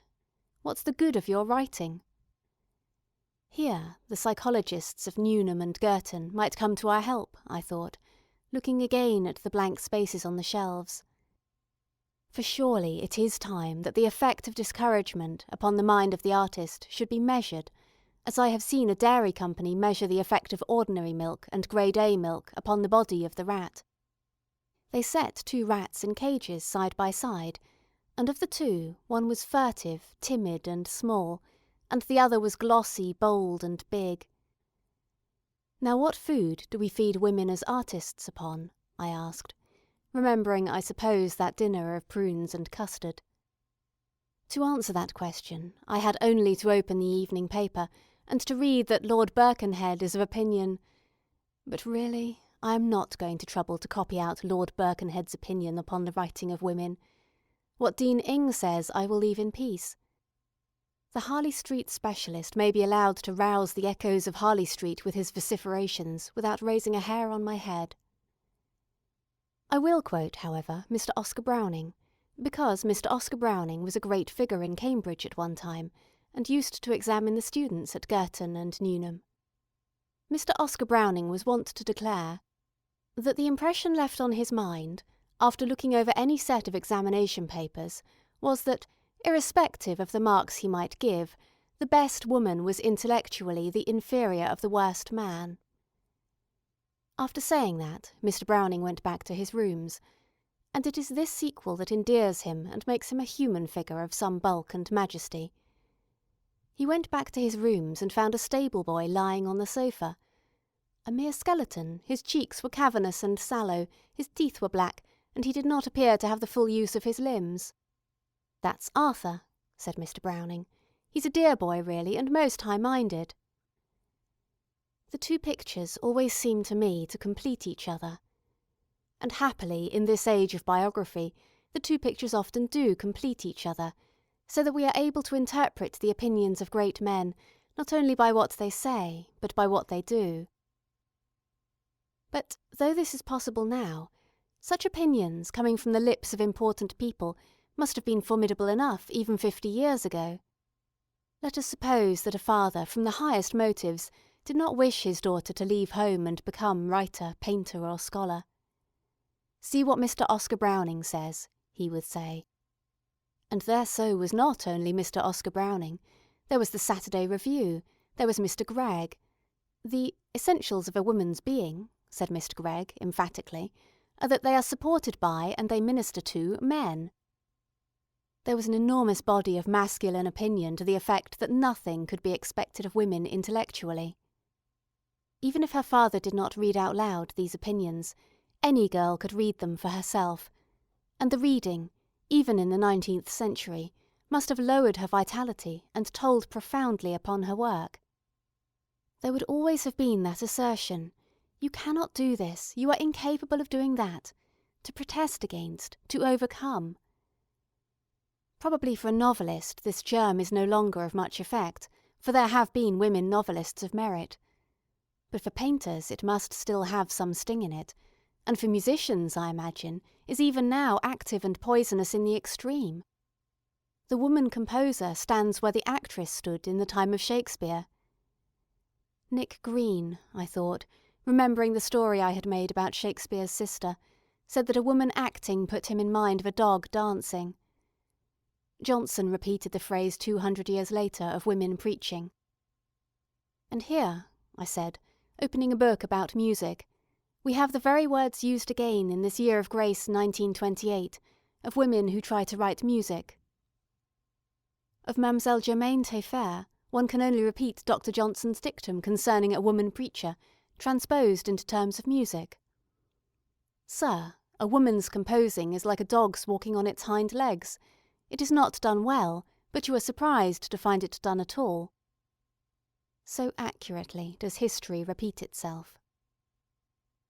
Thus, I concluded, shutting Mr. Oscar Browning's life and pushing away the rest, it is fairly evident that even in the 19th century a woman was not encouraged to be an artist. On the contrary, she was snubbed, slapped, lectured and exhorted. Her mind must have been strained and her vitality lowered by the need of opposing this, of disproving that. For here again we come within range of that very interesting and obscure masculine complex which has had so much influence upon the woman's movement, that deep-seated desire, not so much that she shall be inferior, as that he shall be superior, which plants him wherever one looks, not only in front of the arts, but barring the way to politics too, even when the risk to himself seems infinitesimal and the suppliant humble and devoted. Even Lady Bessborough, I remembered, with all her passion for politics, must humbly bow herself and write to Lord Granville Leveson Gower. Notwithstanding all my violence in politics and talking so much on that subject, I perfectly agree with you that no woman has any business to meddle with that or any other serious business, farther than giving her opinion, if she is asked. And so she goes on to spend her enthusiasm where it meets with no obstacle whatsoever, upon that immensely important subject, Lord Granville's maiden speech in the House of Commons. The spectacle is certainly a strange one, I thought. The history of men's opposition to women's emancipation is more interesting, perhaps, than the story of that emancipation itself. An amusing book might be made of it if some young student at Girton or Newnham would collect examples and deduce a theory, but she would need thick gloves on her hands and bars to protect her of solid gold. But what is amusing now, I recollected, shutting Lady Bessborough, had to be taken in desperate earnest once. Opinions that one now pastes in a book labelled Cock-a-doodle-dum and keeps for reading to select audiences on summer nights once drew tears, I can assure you. Among your grandmothers and great-grandmothers there were many that wept their eyes out. Florence Nightingale shrieked aloud in her agony. Moreover, it is all very well for you, who have got yourselves to college and enjoy sitting-rooms, or is it only bed-sitting-rooms, of your own, to say that genius should disregard such opinions, that genius should be above caring what is said of it. Unfortunately, it is precisely the men or women of genius who mind most what is said of them. Remember Keats. Remember the words he had cut on his tombstone. Think of Tennyson. But I need hardly multiply instances of the undeniable, if very fortunate fact, that it is the nature of the artist to mind excessively what is said about him.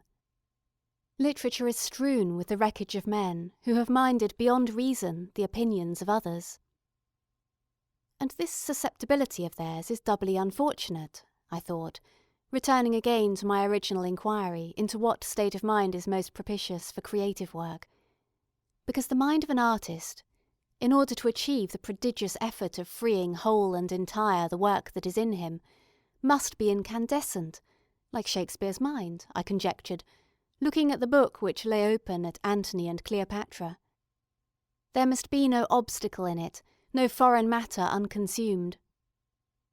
For though we say that we know nothing about Shakespeare's state of mind, even as we say that, we are saying something about Shakespeare's state of mind. The reason, perhaps, why we know so little of Shakespeare, compared with Donne or Ben Jonson or Milton, is that his grudges and spites and antipathies are hidden from us. We are not held up by some revelation which reminds us of the writer. All desire to protest, to preach, to proclaim an injury, to pay off a score, to make the world the witness of some hardship or grievance, was fired out of him and consumed. Therefore his poetry flows from him free and unimpeded. If ever a human being got his work expressed completely, it was Shakespeare. If ever a mind was incandescent, unimpeded, I thought, turning again to the bookcase, it was Shakespeare's mind. End of section 3.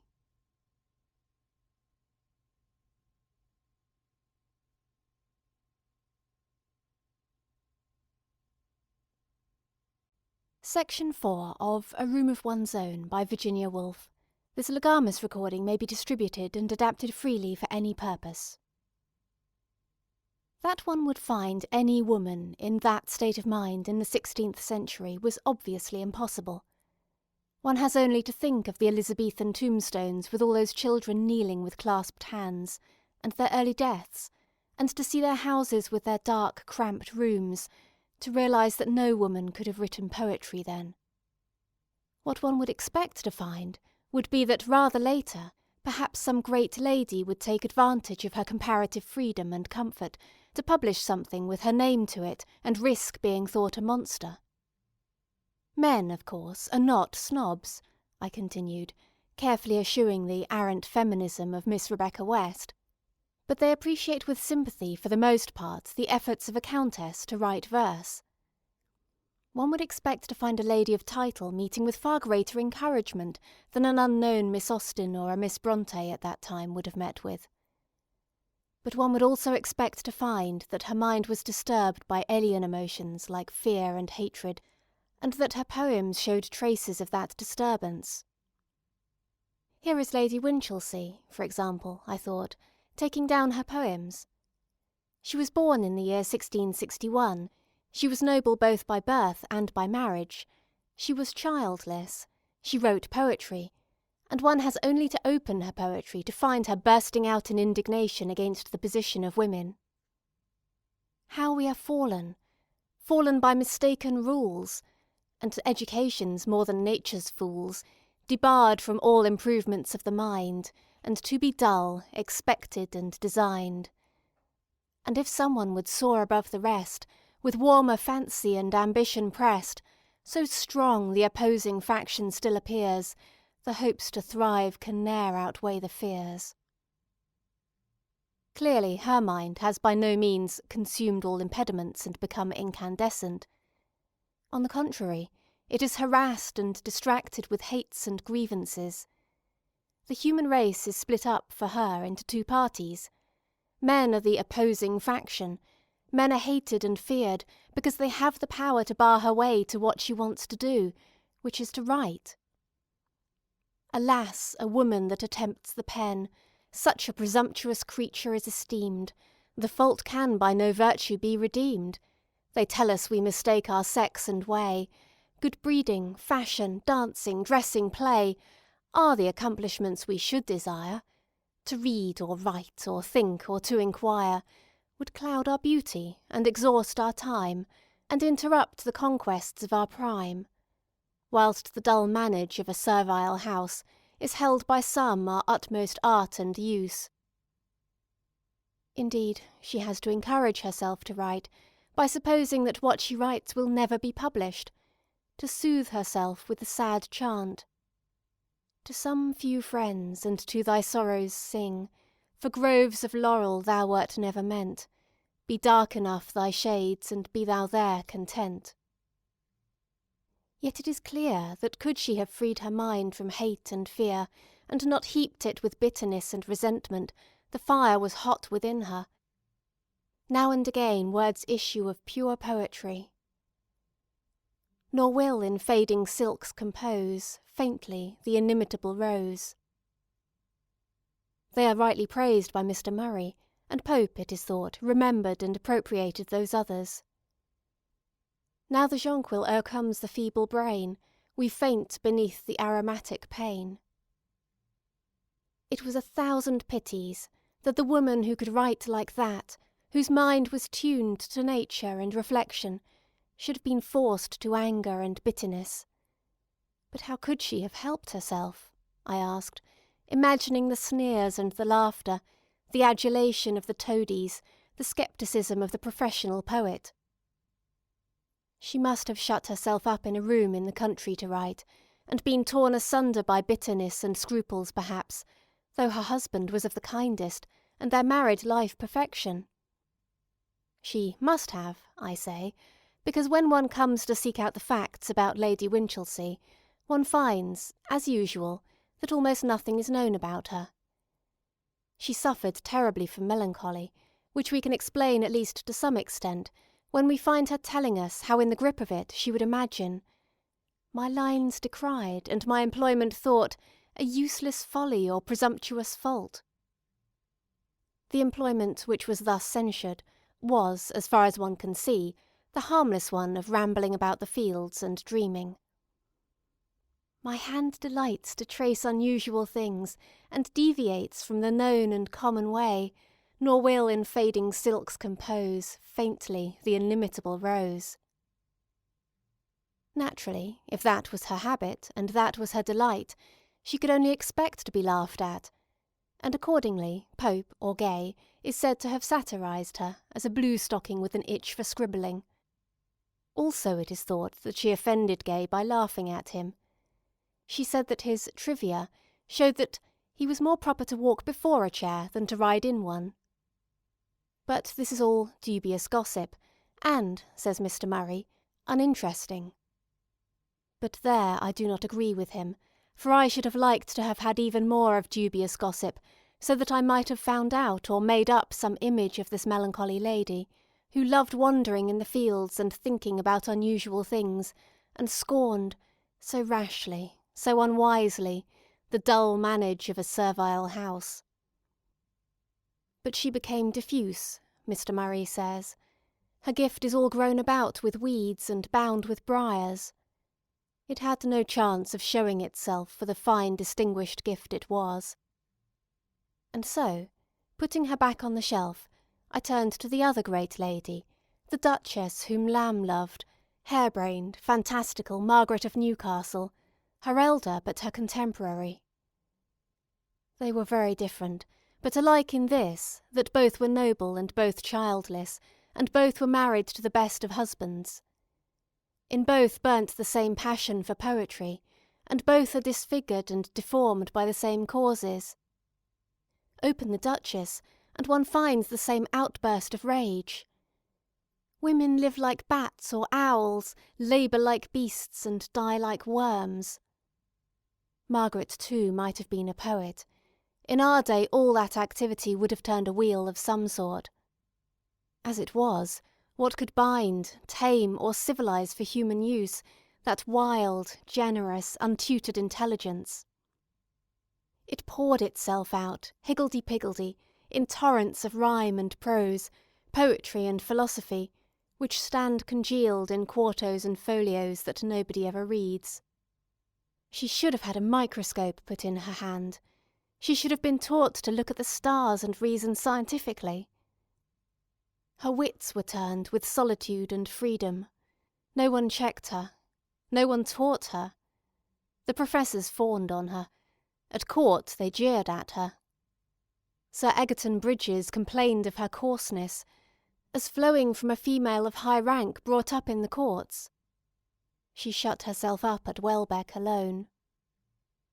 What a vision of loneliness and riot the thought of Margaret Cavendish brings to mind, as if some giant cucumber had spread itself over all the roses and carnations in the garden and choked them to death. What a waste that the woman who wrote "The best bred women are those whose minds are civilist" should have frittered her time away scribbling nonsense and plunging ever deeper into obscurity and folly, till the people crowded round her coach when she issued out.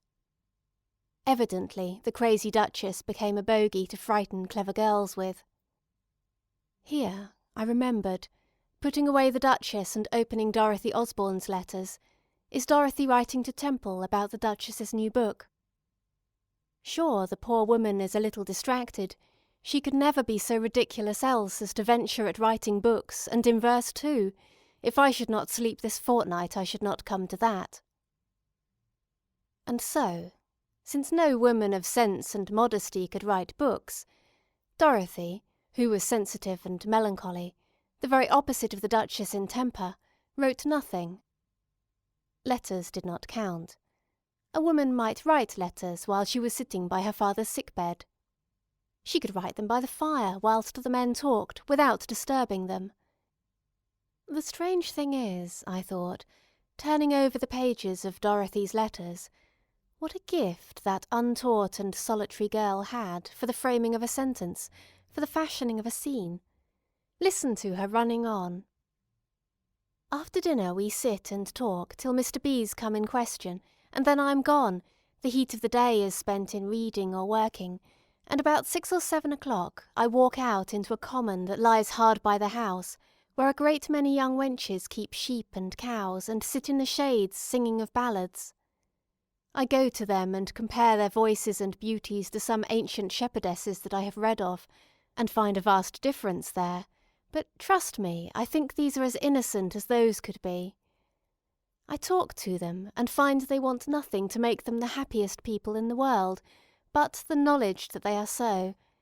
Most commonly, when we are in the midst of our discourse, one looks about her and spies her cow going into the corn, and then away they all run, as if they had wings at their heels.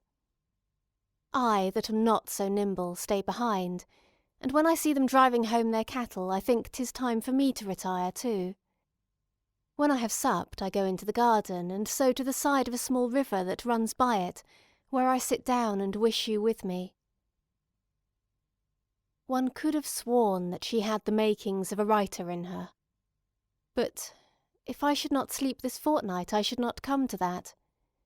One can measure the opposition that was in the air to a woman writing, when one finds that even a woman with a great turn for writing has brought herself to believe that to write a book was to be ridiculous, even to show oneself distracted.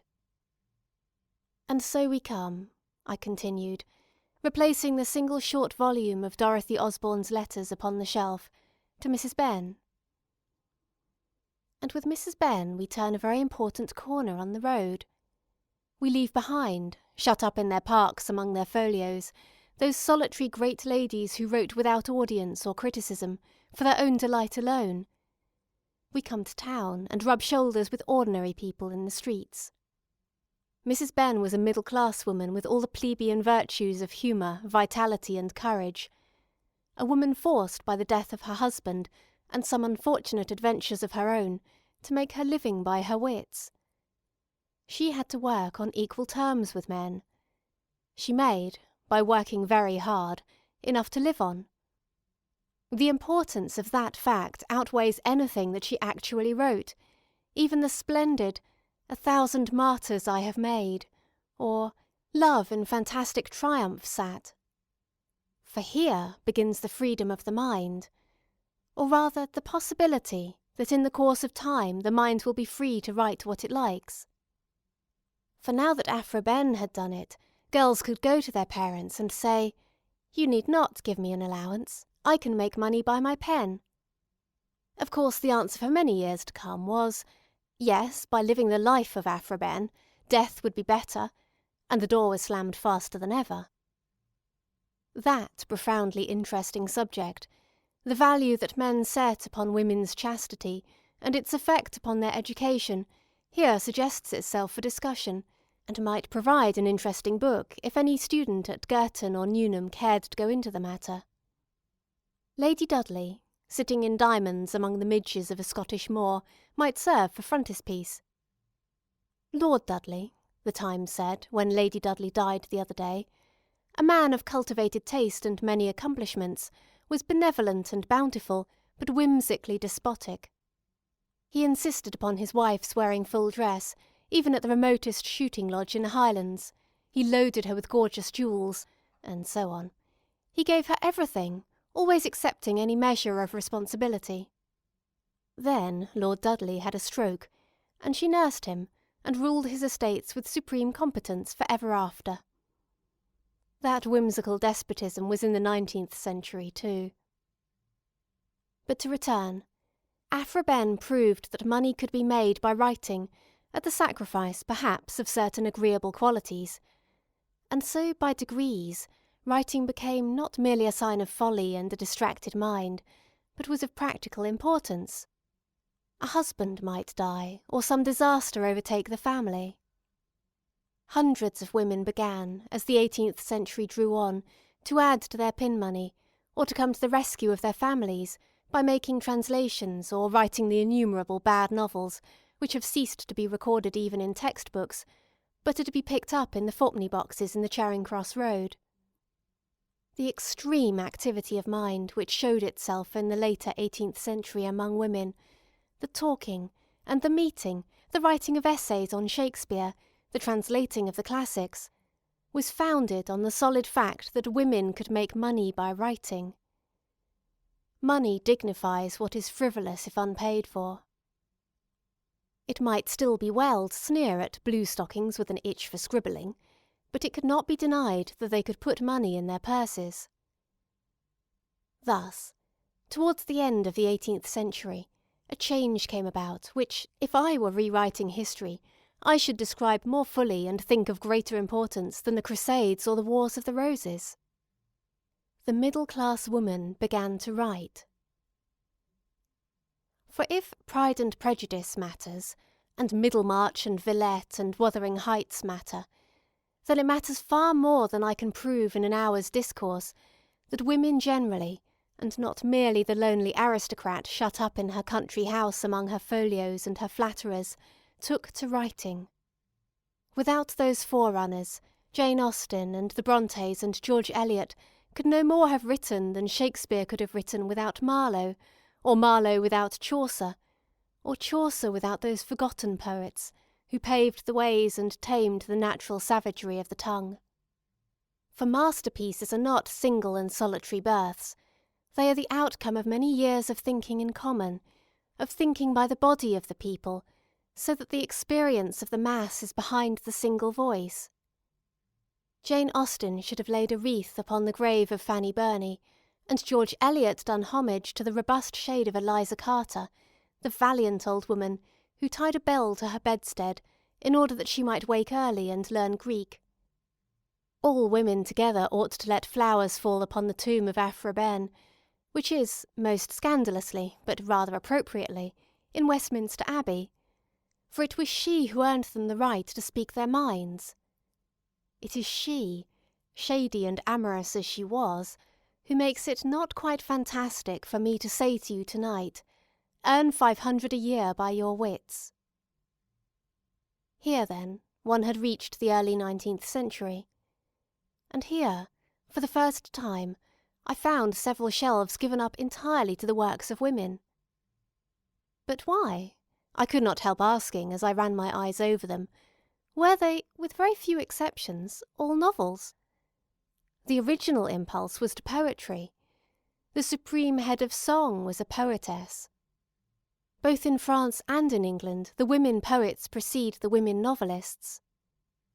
Moreover, I thought, looking at the four famous names, what had George Eliot in common with Emily Brontë? Did not Charlotte Brontë fail entirely to understand Jane Austen? Save for the possibly relevant fact that not one of them had a child, four more incongruous characters one could not have met together in a room, so much so that it is tempting to invent a meeting and a dialogue between them. Yet by some strange force they were all compelled when they wrote to write novels. Had it something to do with being born of the middle class, I asked, and with the fact, which Miss Emily Davis a little later was so strikingly to demonstrate, that the middle-class family in the early 19th century was possessed only of a single sitting-room between them. If a woman wrote, she would have to write in the common sitting-room. And as Miss Nightingale was so vehemently to complain, women never have a half-hour that they can call their own. She was always interrupted. Still, it would be easier to write prose and fiction there than to write poetry or a play. Less concentration is required. Jane Austen wrote like that to the end of her days. How she was able to effect all this, her nephew writes in his memoir, is surprising, for she had no separate study to repair to, and most of the work must have been done in the general sitting-room, subject to all kinds of casual interruptions. She was careful that her occupation should not be suspected by servants or visitors, or any persons beyond her own family party. Jane Austen hid her manuscripts, or covered them with a piece of blotting paper. Then again, all the literary training that a woman had in the early 19th century was training in the observation of character, in the analysis of emotion. Her sensibility had been educated for centuries by the influences of the common sitting-room. People's feelings were impressed on her, personal relations were always before her eyes. Therefore, when the middle-class woman took to writing, she naturally wrote novels, even though, as seems evident enough, two of the four famous women here named were not by nature novelists. Emily Brontë should have written poetic plays. The overflow of George Eliot's capacious mind should have spread itself, when the creative impulse was spent, upon history or biography. They wrote novels, however. One may even go further, I said, taking Pride and Prejudice from the shelf, and say that they wrote good novels. Without boasting or giving pain to the opposite sex, one may say that Pride and Prejudice is a good book. At any rate, one would not have been ashamed to have been caught in the act of writing Pride and Prejudice. Yet Jane Austen was glad that a hinge creaked, so that she might hide her manuscript before anyone came in. To Jane Austen there was something discreditable in writing Pride and Prejudice. And, I wondered, would Pride and Prejudice have been a better novel if Jane Austen had not thought it necessary to hide her manuscript from visitors? I read a page or two to see, but I could not find any signs that her circumstances had harmed her work in the slightest. That, perhaps, was the chief miracle about it. Here was a woman, about the year 1800, writing without hate, without bitterness, without fear, without protest, without preaching. That was how Shakespeare wrote, I thought, looking at Antony and Cleopatra. And when people compare Shakespeare and Jane Austen, they may mean that the minds of both had consumed all impediments. And for that reason we do not know Jane Austen, and we do not know Shakespeare. And for that reason Jane Austen pervades every word that she wrote, and so does Shakespeare. If Jane Austen suffered in any way from her circumstances, it was in the narrowness of life that was imposed upon her. It was impossible for a woman to go about alone. She never travelled. She never drove through London in an omnibus, or had luncheon in a shop by herself. But perhaps it was the nature of Jane Austen not to want what she had not. Her gift and her circumstances matched each other completely. But I doubt whether that was true of Charlotte Brontë, I said, opening Jane Eyre and laying it beside Pride and Prejudice. I opened it at chapter 12, and my eye was caught by the phrase, "Anybody may blame me who likes." What were they blaming Charlotte Brontë for, I wondered. And I read how Jane Eyre used to go up onto the roof when Mrs. Fairfax was making jellies, and looked over the fields at the distant view. And then she longed, and it was for this that they blamed her. Then I longed for a power of vision which might overpass that limit, which might reach the busy world, towns, regions full of life I had heard of but never seen, that then I desired more of practical experience than I possessed, more of intercourse with my kind, of acquaintance with variety of character than was here within my reach. I valued what was good in Mrs. Fairfax, and what was good in Adele, but I believed in the existence of other and more vivid kinds of goodness, and what I believed in I wished to behold. Who blames me? Many, no doubt, and I shall be called discontented. I could not help it. The restlessness was in my nature. It agitated me to pain sometimes. It is vain to say human beings ought to be satisfied with tranquillity. They must have action, and they will make it if they cannot find it. Millions are condemned to a stiller doom than mine, and millions are in silent revolt against their lot. Nobody knows how many rebellions ferment in the masses of life which people earth. Women are supposed to be very calm generally, but women feel just as men feel. They need exercise for their faculties, and a field for their efforts as much as their brothers do. They suffer from too rigid a restraint, too absolute a stagnation, precisely as men would suffer, and it is narrow-minded in their more privileged fellow-creatures to say that they ought to confine themselves to making puddings and knitting stockings, to playing on the piano and embroidering bags. It is thoughtless to condemn them, or laugh at them, if they seek to do more or learn more than custom has pronounced necessary for their sex. When thus alone, I not unfrequently heard Grace Poole's laugh. That is an awkward break, I thought. It is upsetting to come upon Grace Poole all of a sudden. The continuity is disturbed. One might say, I continued, laying the book down beside Pride and Prejudice, that the woman who wrote those pages had more genius in her than Jane Austen, but if one reads them over and marks that jerk in them, that indignation, one sees that she will never get her genius expressed whole and entire. Her books will be deformed and twisted. She will write in a rage where she should write calmly. She will write foolishly where she should write wisely. She will write of herself where she should write of her characters. She is at war with her lot. How could she help but die young, cramped and thwarted? One could not but play for a moment with the thought of what might have happened if Charlotte Brontë had possessed, say, 300 a year, but the foolish woman sold the copyright of her novels outright for £1,500, had somehow possessed more knowledge of the busy world and towns and regions full of life, more practical experience and intercourse with her kind and acquaintance with a variety of character. In those words, she puts her finger exactly not only upon her own defects as a novelist, but upon those of her sex at that time. She knew, no one better, how enormously her genius would have profited if it had not spent itself in solitary visions over distant fields, if experience and intercourse and travel had been granted her. But they were not granted, they were withheld, and we must accept the fact that all those good novels, Villette, Emma, Wuthering Heights, Middlemarch, were written by women without more experience of life than could enter the house of a respectable clergyman, written too in the common sitting-room of that respectable house, and by women so poor that they could not afford to buy more than a few quires of paper at a time upon which to write Wuthering Heights or Jane Eyre. One of them, it is true, George Eliot, escaped after much tribulation, but only to a secluded villa in St. John's Wood, and there she settled down in the shadow of the world's disapproval.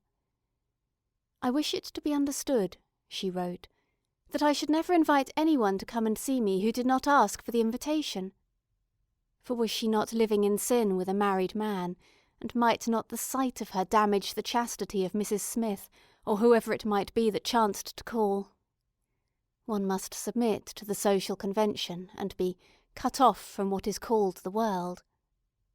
At the same time, on the other side of Europe, there was a young man living freely with this gipsy or with that great lady, going to the wars, picking up unhindered and uncensored all that varied experience of human life which served him so splendidly later, when he came to write his books.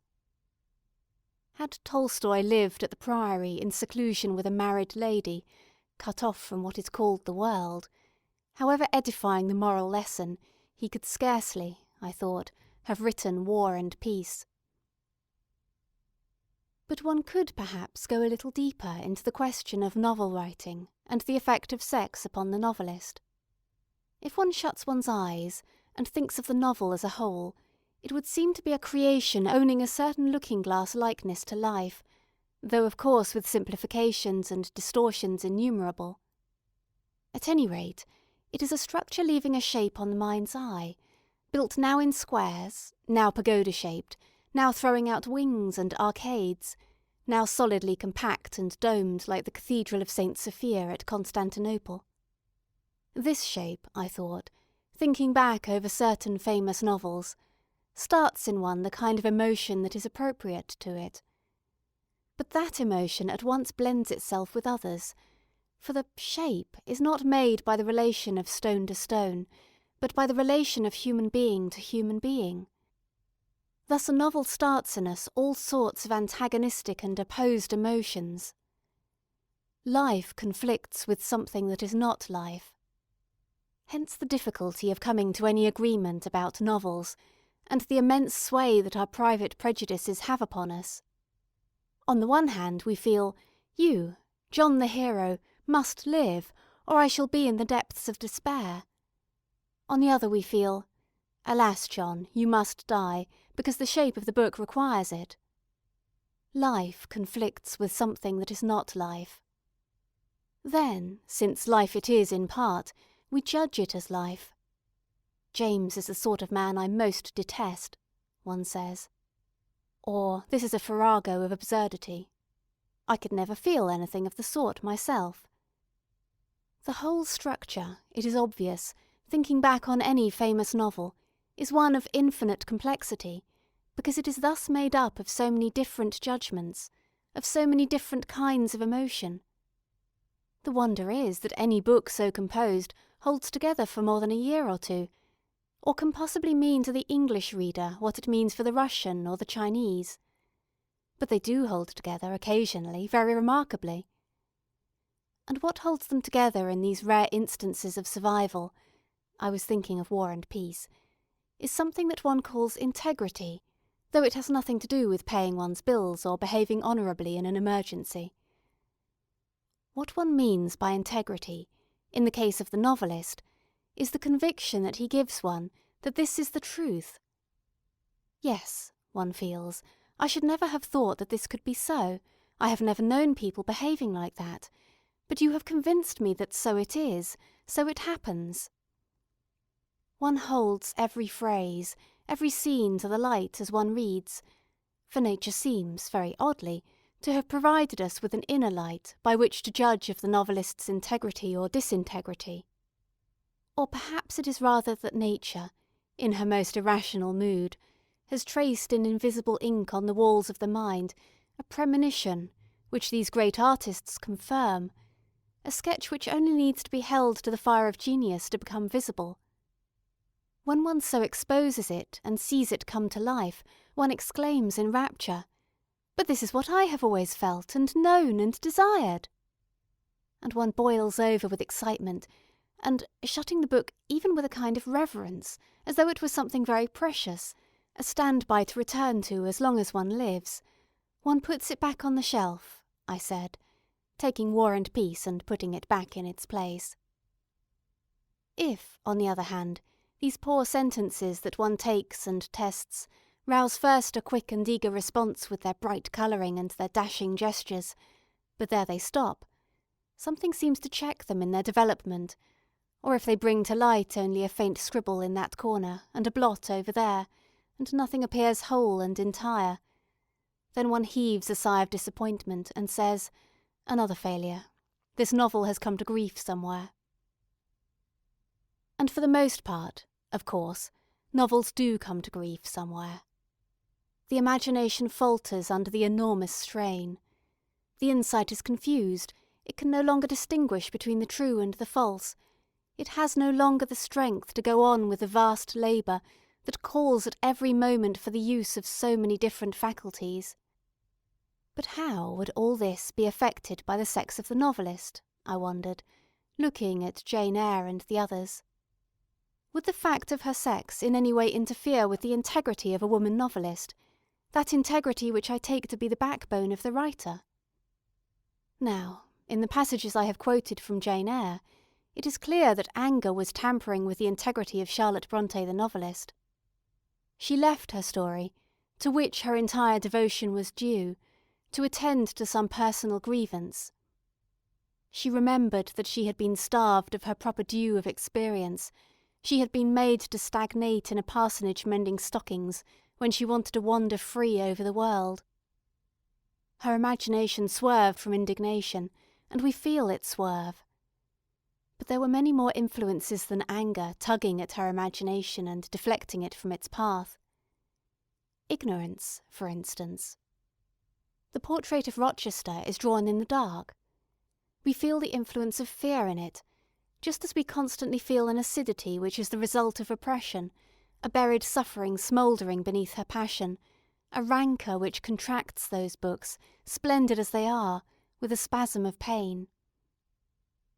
And since a novel has this correspondence to real life, its values are, to some extent, those of real life. But it is obvious that the values of women differ very often from the values which have been made by the other sex. Naturally this is so. Yet it is the masculine values that prevail. Speaking crudely, football and sport are important, the worship of fashion, the buying of clothes, trivial. And these values are inevitably transferred from life to fiction. This is an important book, the critic assumes, because it deals with war. This is an insignificant book, because it deals with the feelings of women in a drawing-room. A scene in a battlefield is more important than a scene in a shop. Everywhere, and much more subtly, the difference of value persists. The whole structure, therefore, of the early 19th century novel was raised, if one was a woman, by a mind which was slightly pulled from the straight and made to alter its clear vision in deference to external authority. One has only to skim those old forgotten novels and listen to the tone of voice in which they are written to divine that the writer was meeting criticism. She was saying this by way of aggression, or that by way of conciliation.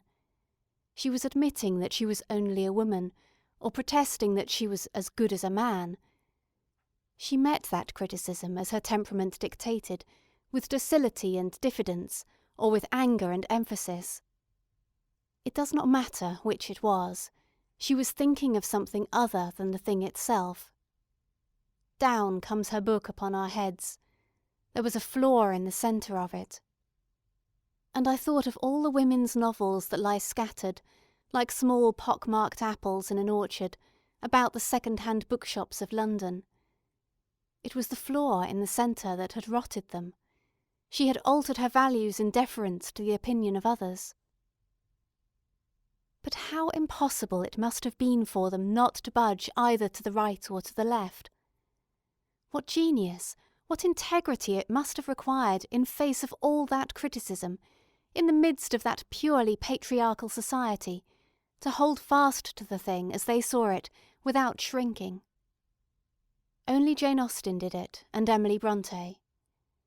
It is another feather, perhaps the finest in their caps. They wrote as women write, not as men write.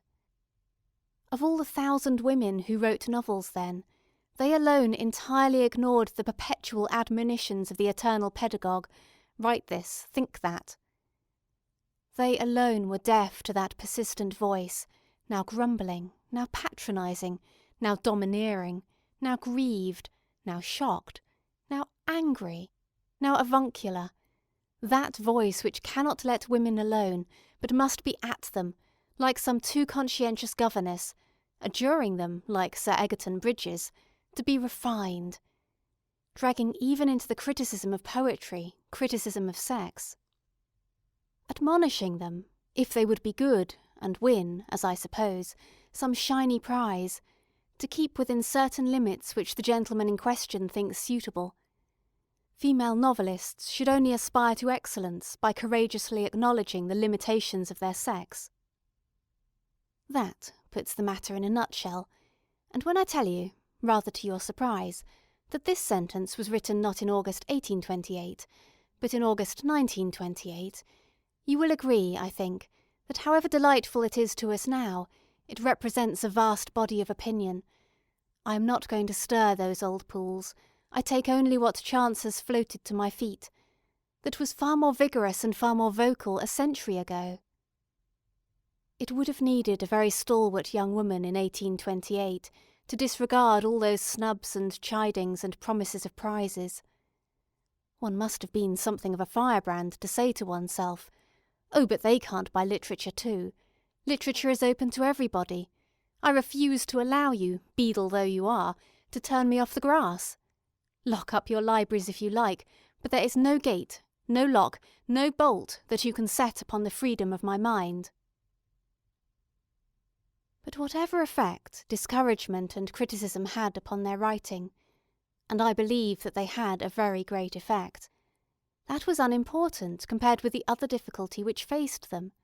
I was still considering those early 19th century novelists. When they came to set their thoughts on paper, that is, that they had no tradition behind them, or one so short and partial that it was of little help. For we think back through our mothers if we are women. It is useless to go to the great men writers for help, however much one may go to them for pleasure. Lamb, Brown, Thackeray, Newman, Sterne, Dickens, De Quincey, whoever it may be, never helped a woman yet, though she may have learned a few tricks of them and adapted them to her use. The weight, the pace, the stride of a man's mind are too unlike her own for her to lift anything substantial from him successfully. The ape is too distant to be sedulous. Perhaps the first thing she would find, setting pen to paper, was that there was no common sentence ready for her use. All the great novelists like Thackeray and Dickens and Balzac have written in natural prose, swift but not slovenly, expressive but not precious, taking their own tint without ceasing to be common property. They have based it on the sentence that was current at the time. The sentence that was current at the beginning of the 19th century ran something like this, perhaps. The grandeur of their works was an argument with them, not to stop short, but to proceed. They could have no higher excitement or satisfaction than in the exercise of their art and endless generations of truth and beauty. Success prompts to exertion, and habit facilitates success. That is a man's sentence. Behind it one can see Johnson, Gibbon, and the rest. It was a sentence that was unsuited for a woman's use. Charlotte Brontë, with all her splendid gift for prose, stumbled and fell with that clumsy weapon in her hands. George Eliot committed atrocities with it that beg a description. Jane Austen looked at it and laughed at it, and devised a perfectly natural, shapely sentence proper for her own use, and never departed from it. Thus, with less genius for writing than Charlotte Brontë, she got infinitely more said. Indeed, since freedom and fullness of expression are of the essence of the art, such a lack of tradition, such a scarcity and inadequacy of tools, must have told enormously upon the writing of women. Moreover, a book is not made of sentences laid end to end, but of sentences built, if an image helps, into arcades or domes. And this shape, too, has been made by men, out of their own needs, for their own uses. There is no reason to think that the form of the epic or of the poetic play suit a woman any more than the sentence suits her. But all the older forms of literature were hardened and set by the time she became a writer. The novel alone was young enough to be soft in her hands, another reason perhaps why she wrote novels. Yet who shall say that even now, the novel, I give it inverted commas to mark my sense of the word's inadequacy, who shall say that even this most pliable of all forms is rightly shaped for her use? No doubt we shall find her knocking that into shape for herself when she has the free use of her limbs, and providing some new vehicle, not necessarily in verse, for the poetry in her. For it is the poetry that is still denied outlet. And I went on to ponder how a woman nowadays would write a poetic tragedy in 5 acts. Would she use verse? Would she not use prose, rather? But these are difficult questions which lie in the twilight of the future. I must leave them, if only because they stimulate me to wander from my subject into trackless forests where I shall be lost, and very likely devoured by wild beasts.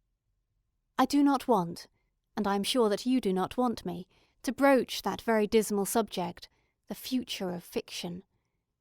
So that I will only pause here one moment to draw your attention to the great part which must be played in that future, so far as women are concerned by physical conditions. The book has somehow to be adapted to the body, and at a venture one would say that women's books should be shorter, more concentrated than those of men, and framed so that they do not need long hours of steady and uninterrupted work. For interruptions there will always be. Again, the nerves that feed the brain would seem to differ in men and women, and if you are going to make them work their best and hardest, you must find out what treatment suits them, whether these hours of lectures, for instance, which the monks devised, presumably, hundreds of years ago, suit them. What alternations of work and rest they need, interpreting rest not as doing nothing, but as doing something, but something that is different. And what should that difference be? All this should be discussed and discovered. All this is part of the question of women and fiction. And yet, I continued, approaching the bookcase again, where shall I find that elaborate study of the psychology of women by a woman? If, through their incapacity to play football, women are not going to be allowed to practice medicine. Happily, my thoughts were now given another turn. End of section 4.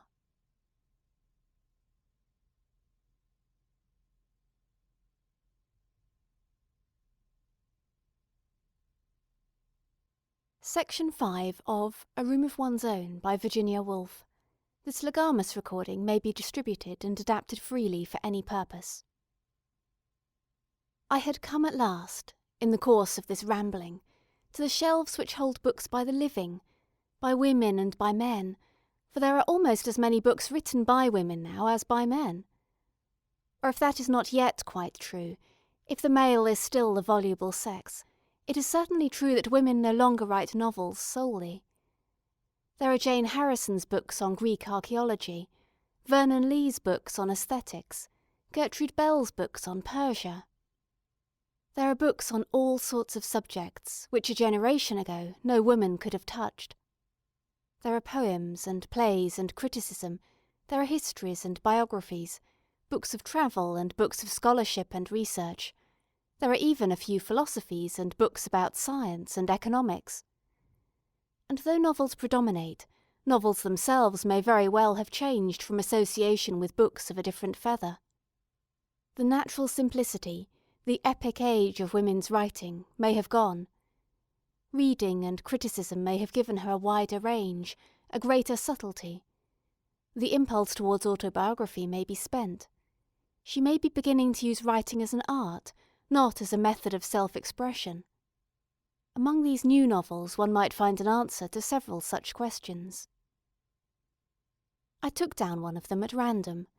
It stood at the very end of the shelf, was called Life's Adventure, or some such title, by Mary Carmichael, and was published in this very month of October. It seems to be her first book, I said to myself, but one must read it as if it were the last volume in a fairly long series, continuing all those other books that I have been glancing at, Lady Winchelsea's poems and Aphra plays, and the novels of the four great novelists. For books continue each other, in spite of our habit of judging them separately. And I must also consider her, this unknown woman, as the descendant of all those other women whose circumstances I have been glancing at, and see what she inherits of their characteristics and restrictions. So, with a sigh, because novels so often provide an anodyne and not an antidote, glide one into torpid slumbers instead of rousing one with a burning brand, I settled down with a notebook and a pencil to make what I could of Mary Carmichael's first novel, Life's Adventure. To begin with, I ran my eye up and down the page.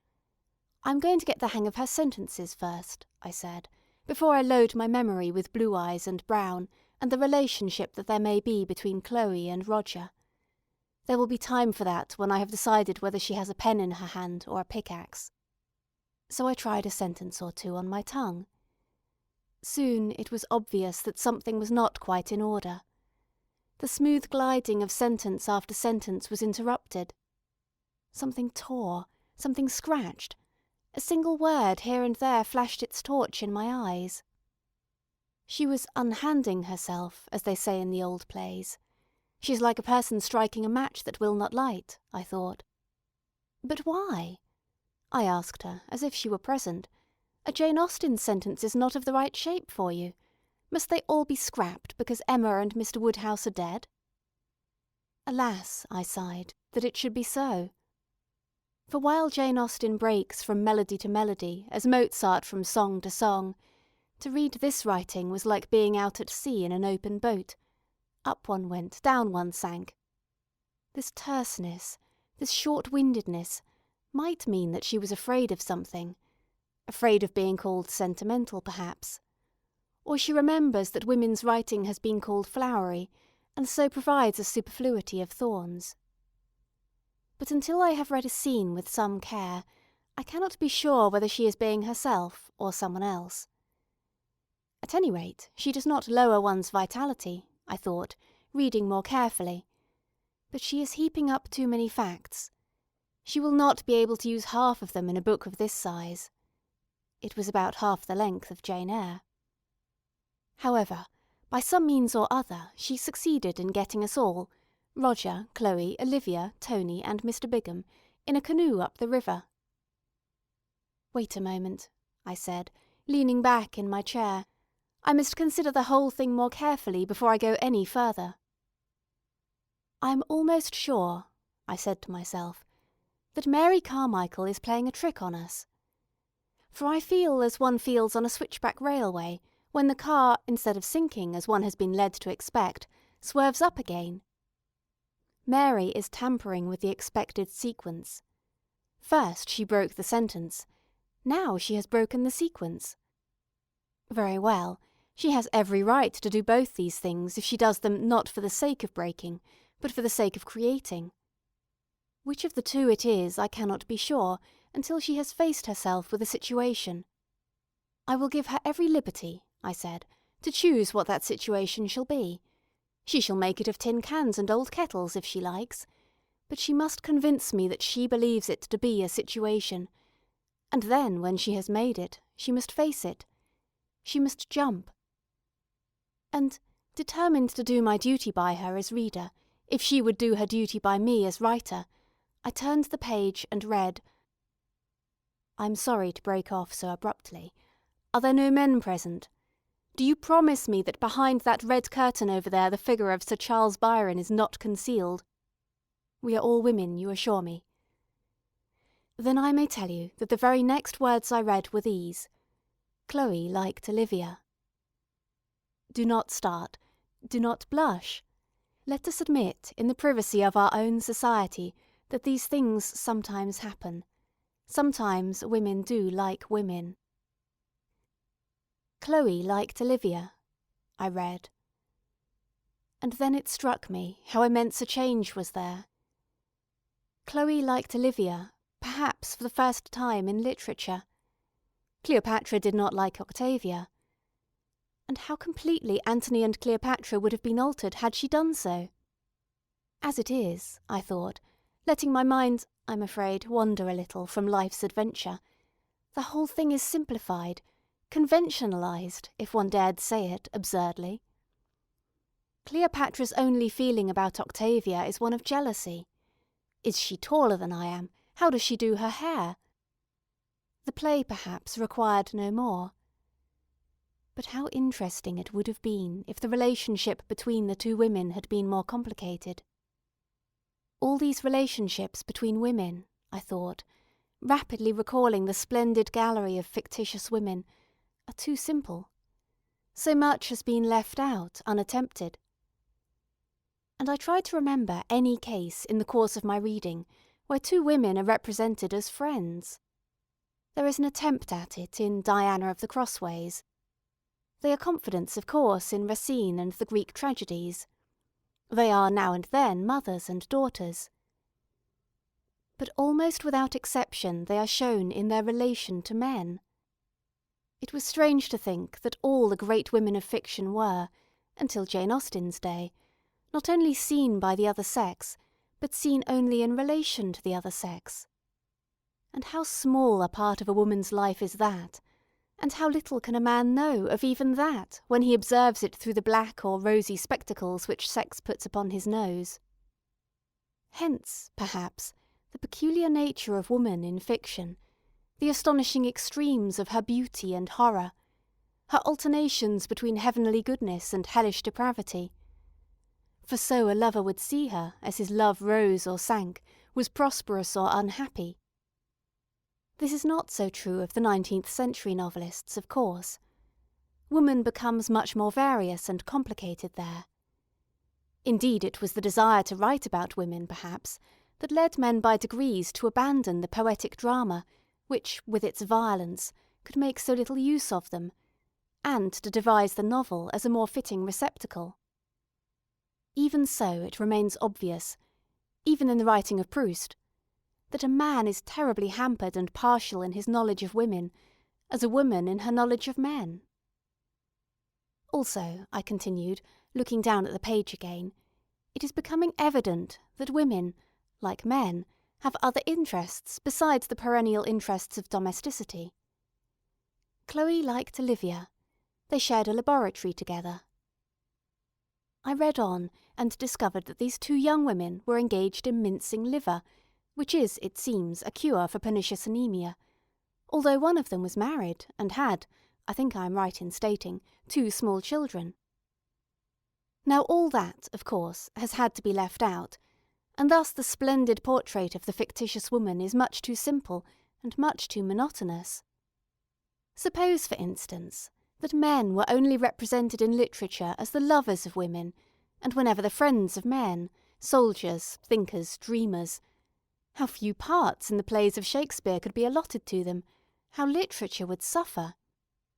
We might perhaps have most of Othello, and a good deal of Antony, but no Caesar, no Brutus, no Hamlet, no Lear, no Jacques. Literature would be incredibly impoverished, as indeed literature is impoverished beyond our counting by the doors that have been shut upon women.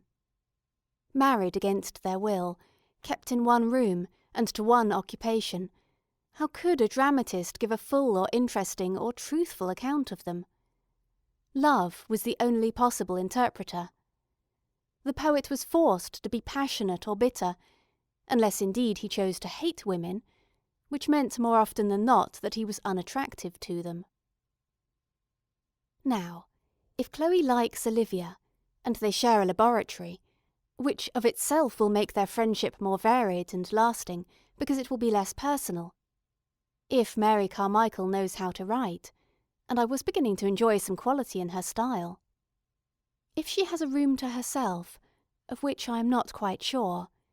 If she has 500 a year of her own, but that remains to be proved, then I think that something of great importance has happened.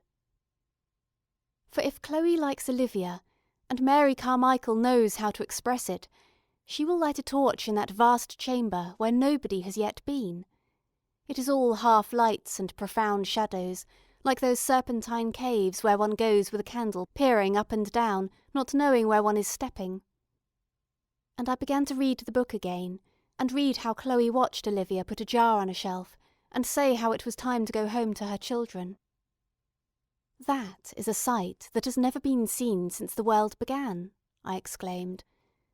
And I watched, too, very curiously.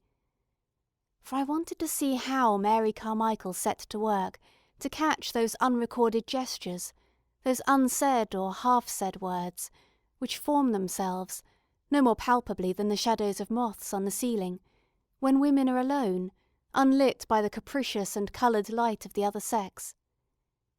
"She will need to hold her breath," I said, reading on, "if she is to do it. For women are so suspicious of any interest that has not some obvious motive behind it, so terribly accustomed to concealment and suppression, that they are off at the flicker of an eye turned observingly in their direction.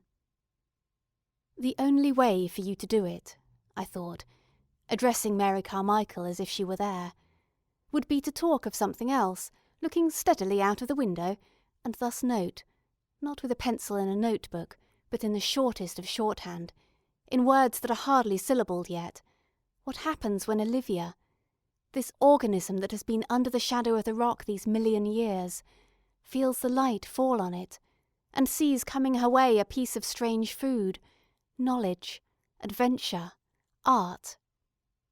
And she reaches out for it," I thought, again raising my eyes from the page, "and has to devise some entirely new combination of her resources, so highly developed for other purposes, as to absorb the new into the old without disturbing the infinitely intricate and elaborate balance of the whole." But alas, I had done what I had determined not to do. I had slipped unthinkingly into praise of my own sex. Highly developed, infinitely intricate, such are undeniably terms of praise, and to praise one's own sex is always suspect, often silly. Moreover, in this case, how could one justify it? One could not go to the map and say Columbus discovered America, and Columbus was a woman. Or take an apple and remark, Newton discovered the laws of gravitation, and Newton was a woman. Or look into the sky and say, aeroplanes are flying overhead, and aeroplanes were invented by women. There is no mark on the wall to measure the precise height of women. There are no yard measures, neatly divided into the fractions of an inch, that one can lay against the qualities of a good mother, or the devotion of a daughter, or the fidelity of a sister, or the capacity of a housekeeper. Few women, even now, have been graded at the universities. The great trials of the professions, army and navy, trade, politics and diplomacy have hardly tested them. They remain even at this moment almost unclassified. But if I want to know all that a human being can tell me about Sir Hawley Butts, for instance, I have only to open Burke or Debrett, and I shall find that he took such and such a degree, owns a hall, has an heir, was secretary to a board, represented Great Britain in Canada, and has received a certain number of degrees, offices, medals, and other distinctions by which his merits are stamped upon him indelibly. Only Providence can know more about Sir Hawley Butts than that. When, therefore, I say highly developed, infinitely intricate, of women, I am unable to verify my words, either in Whitaker, Debrett, or the University Calendar. In this predicament, what can I do? And I looked to the bookcase again. There were the biographies, Johnson and Goethe and Carlyle and Sterne and Cowper and Shelley and Voltaire and Browning, and many others. And I began thinking of all those great men who have, for one reason or another, admired, sought out, lived with, confided in, made love to, written of, trusted in, and shown what can only be described as some need of, and dependence upon, certain persons of the opposite sex.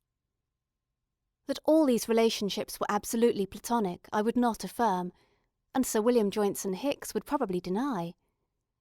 But we should wrong these illustrious men very greatly if we insisted that they got nothing from these alliances but comfort, flattery, and the pleasures of the body. What they got, it is obvious, was something that their own sex was unable to supply, and it would not be rash, perhaps, to define it further, without quoting the doubtless rhapsodical words of the poets, as some stimulus. Some renewal of creative power, which is in the gift only of the opposite sex to bestow. He would open the door of drawing-room or nursery, I thought, and find her among her children, perhaps, or with a piece of embroidery on her knee. At any rate, the centre of some different order and system of life, and the contrast between this world and his own, which might be the law courts or the House of Commons, would at once refresh and invigorate, and there would follow, even in the simplest talk, such a natural difference of opinion that the dried ideas in him would be fertilized anew, and the sight of her creating in a different medium from his own would so quicken his creative power that insensibly his sterile mind would begin to plot again, and he would find the phrase or the scene which was lacking when he put on his hat to visit her. Every Johnson has his Thrale, and holds fast to her for some such reasons as these, and when the Thrale marries her Italian music master, Johnson goes half mad with rage and disgust, not merely that he will miss his pleasant evenings at Streatham, but that the light of his life will be as if gone out. And without being Dr. Johnson or Goethe or Carlyle or Voltaire, one may feel, though very differently from these great men, the nature of this intricacy and the power of this highly developed creative faculty among women. One goes into the room, but the resources of the English language would be much put to the stretch, and whole flights of words would need to wing their way illegitimately into existence before a woman could say what happens when she goes into a room. The rooms differ so completely. They are calm or thunderous, open onto the sea, or, on the contrary, give onto a prison yard, are hung with washing, or alive with opals and silks, are as hard as horsehair, or soft as feathers. One only has to go into any room in any street for the whole of that extremely complex force of femininity to fly in one's face. How should it be otherwise? For women have sat indoors all these millions of years, so that by this time the very walls are permeated by their creative force, which has indeed so overcharged the capacity of bricks and mortar that it must needs harness itself to pens and brushes and business and politics. But this creative power differs greatly from the creative power of men. And one must conclude that it would be 1,000 pities if it were hindered or wasted, for it was won by centuries of the most drastic discipline, and there is nothing to take its place. It would be 1,000 pities if women wrote like men, or lived like men, or looked like men. For if two sexes are quite inadequate, considering the vastness and variety of the world, how should we manage with one only? Ought not education to bring out and fortify the differences rather than the similarities? For we have too much likeness as it is, and if an explorer should come back and bring word of other sexes looking through the branches of other trees at other skies, nothing would be of greater service to humanity, and we should have the immense pleasure into the bargain of watching Professor X rush for his measuring rods to prove himself superior. Mary Carmichael, I thought, still hovering at a little distance above the page, will have her work cut out for her merely as an observer. I am afraid, indeed, that she will be tempted to become, what I think the less interesting branch of the species, the naturalist novelist, and not the contemplative. There are so many new facts for her to observe. She will not need to limit herself any longer to the respectable houses of the upper middle classes. She will go without kindness or condescension, but in the spirit of fellowship, into those small scented rooms, where sit the courtesan, the harlot, and the lady with the pug-dog. There they sit in the rough and ready-made clothes that the male writer has had perforce to clap upon their shoulders. But Mary Carmichael will have out her scissors, and fit them close to every hollow and angle. It will be a curious sight, when it comes, to see these women as they are, but we must wait a little, for Mary Carmichael will still be encumbered with that self-consciousness in the presence of sin which is the legacy of our sexual barbarity. She will still wear the shoddy old fetters of class on her feet. However, the majority of women are neither harlots nor courtesans, nor do they sit clasping pug-dogs to dusty velvet all through the summer afternoon. But what do they do then? And there came to my mind's eye one of those long streets, somewhere south of the river, whose infinite rows are innumerably populated. With the eye of the imagination I saw a very ancient lady crossing the road on the arm of a middle-aged woman, her daughter perhaps, both so respectably booted and furred that their dressing in the afternoon must be a ritual, and the clothes themselves put away in cupboards with camphor year after year throughout the summer months. They cross the road when the lamps are being lit, for the dusk is their favourite hour, as they must have done year after year. The elder is close on 80, but if one asked her what her life has meant to her, she would say that she remembered the streets lit for the Battle of Balaclava, or had heard the guns fire in Hyde Park for the birth of King Edward VII.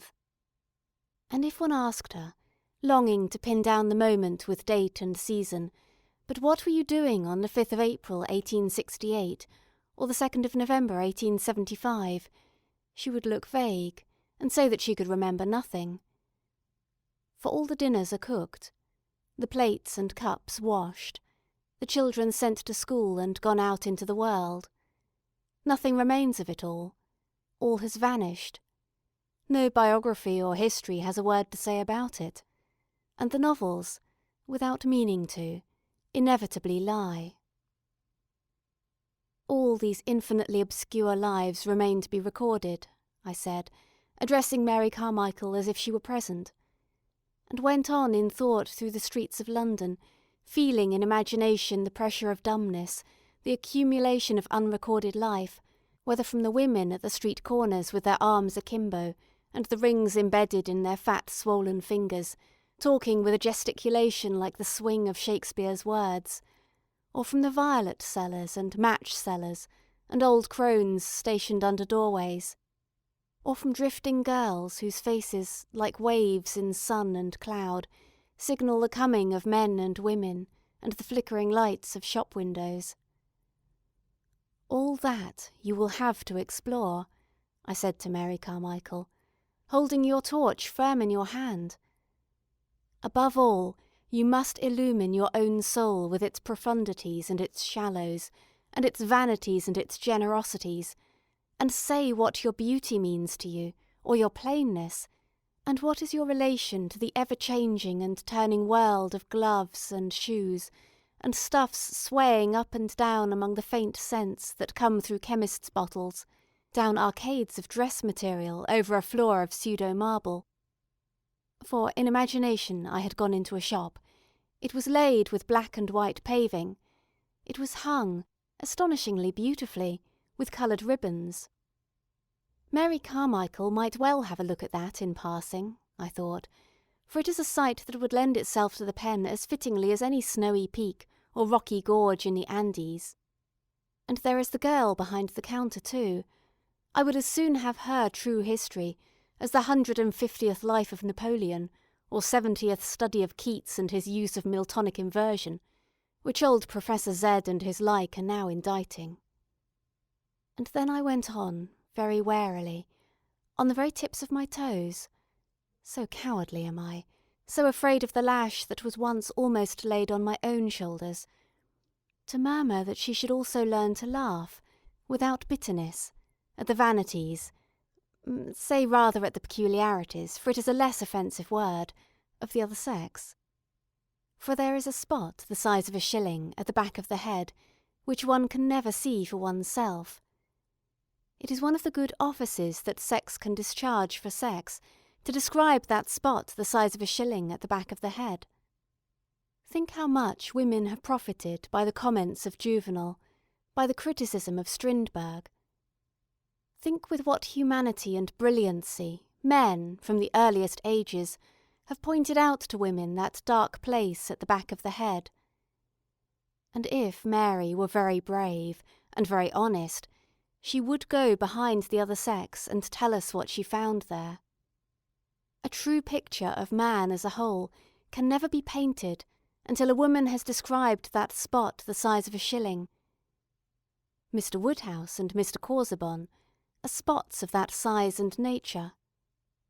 Not, of course, that any one in their senses would counsel her to hold up to scorn and ridicule of set purpose.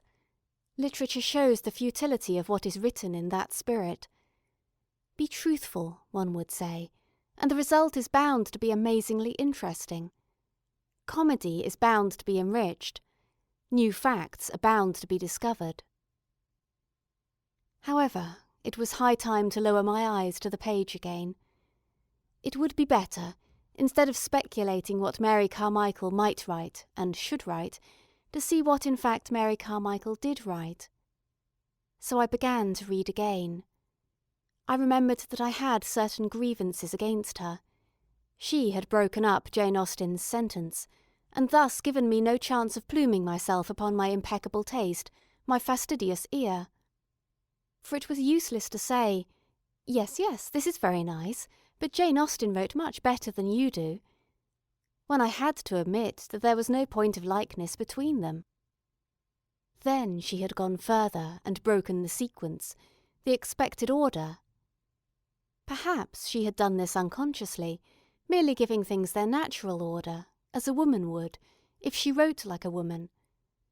But the effect was somehow baffling. One could not see a wave heaping itself, a crisis coming round the next corner. Therefore I could not plume myself either upon the depths of my feelings and my profound knowledge of the human heart. For whenever I was about to feel the usual things in the usual places, about love, about death, the annoying creature twitched me away, as if the important point were just a little further on. And thus she made it impossible for me to roll out my sonorous phrases about elemental feelings, the common stuff of humanity, the depths of the human heart, and all those other phrases which support us in our belief that, however clever we may be on top, we are very serious, very profound, and very humane underneath. She made me feel, on the contrary, that instead of being serious and profound and humane, one might be, and the thought was far less seductive, merely lazy-minded and conventional into the bargain. But I read on, and noted certain other facts. She was no genius, that was evident. She had nothing like the love of nature, the fiery imagination, the wild poetry, the brilliant wit, the brooding wisdom of her great predecessors, Lady Winchelsea, Charlotte Brontë, Emily Brontë, Jane Austen and George Eliot. She could not write with the melody and the dignity of Dorothy Osborne. Indeed, she was no more than a clever girl, whose books will no doubt be pulped by the publishers in 10 years' time. But, nevertheless, she had certain advantages which women of far greater gift lacked even half a century ago.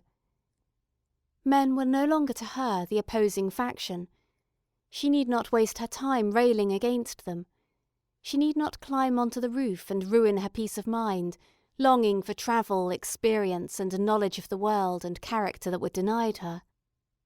Fear and hatred were almost gone, or traces of them showed only in a slight exaggeration of the joy of freedom, a tendency to the caustic and satirical, rather than to the romantic, in her treatment of the other sex.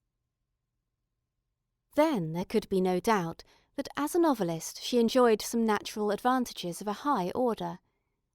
She had a sensibility that was very wide, eager, and free. It responded to an almost imperceptible touch on it. It feasted, like a plant newly stood in the air, on every sight and sound that came its way. It ranged, too, very subtly and curiously, among almost unknown or unrecorded things. It lighted on small things, and showed that perhaps they were not small after all. It brought buried things to light, and made one wonder what need there had been to bury them. Awkward though she was, and without the unconscious bearing of long descent, which makes the least turn of the pen of a Thackeray or a Lamb delightful to the ear, she had, I began to think, mastered the first great lesson.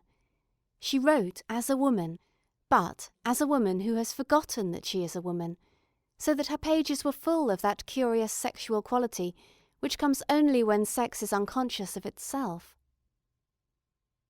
All this was to the good, but no abundance of sensation or fineness of perception would avail unless she could build up, out of the fleeting and the personal, the lasting edifice which remains unthrown.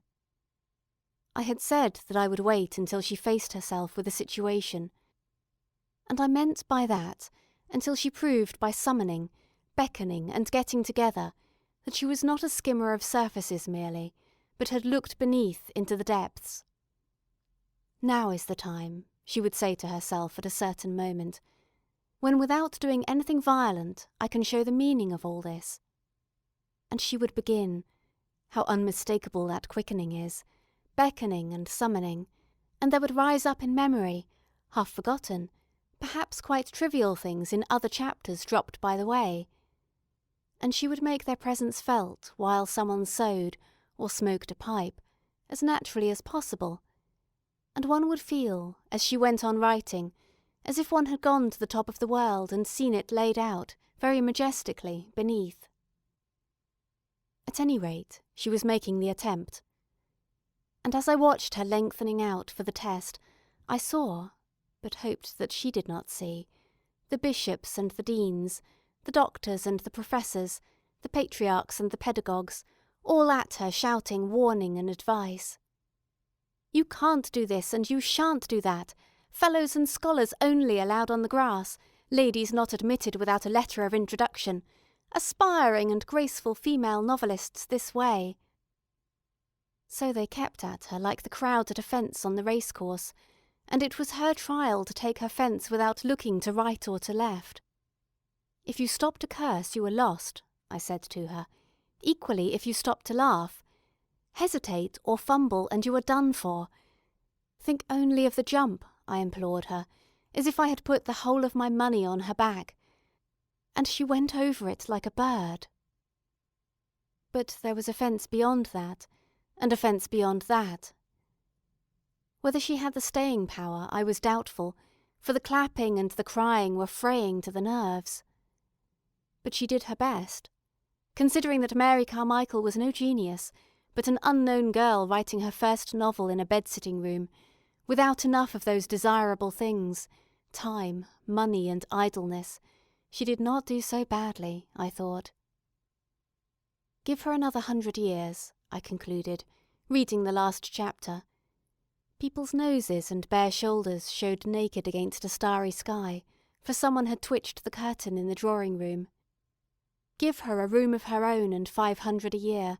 Let her speak her mind and leave out half that she now puts in, and she will write a better book one of these days. She will be a poet, I said, putting Life's Adventure by Mary Carmichael at the end of the shelf. In another 100 years' time. End of section 5.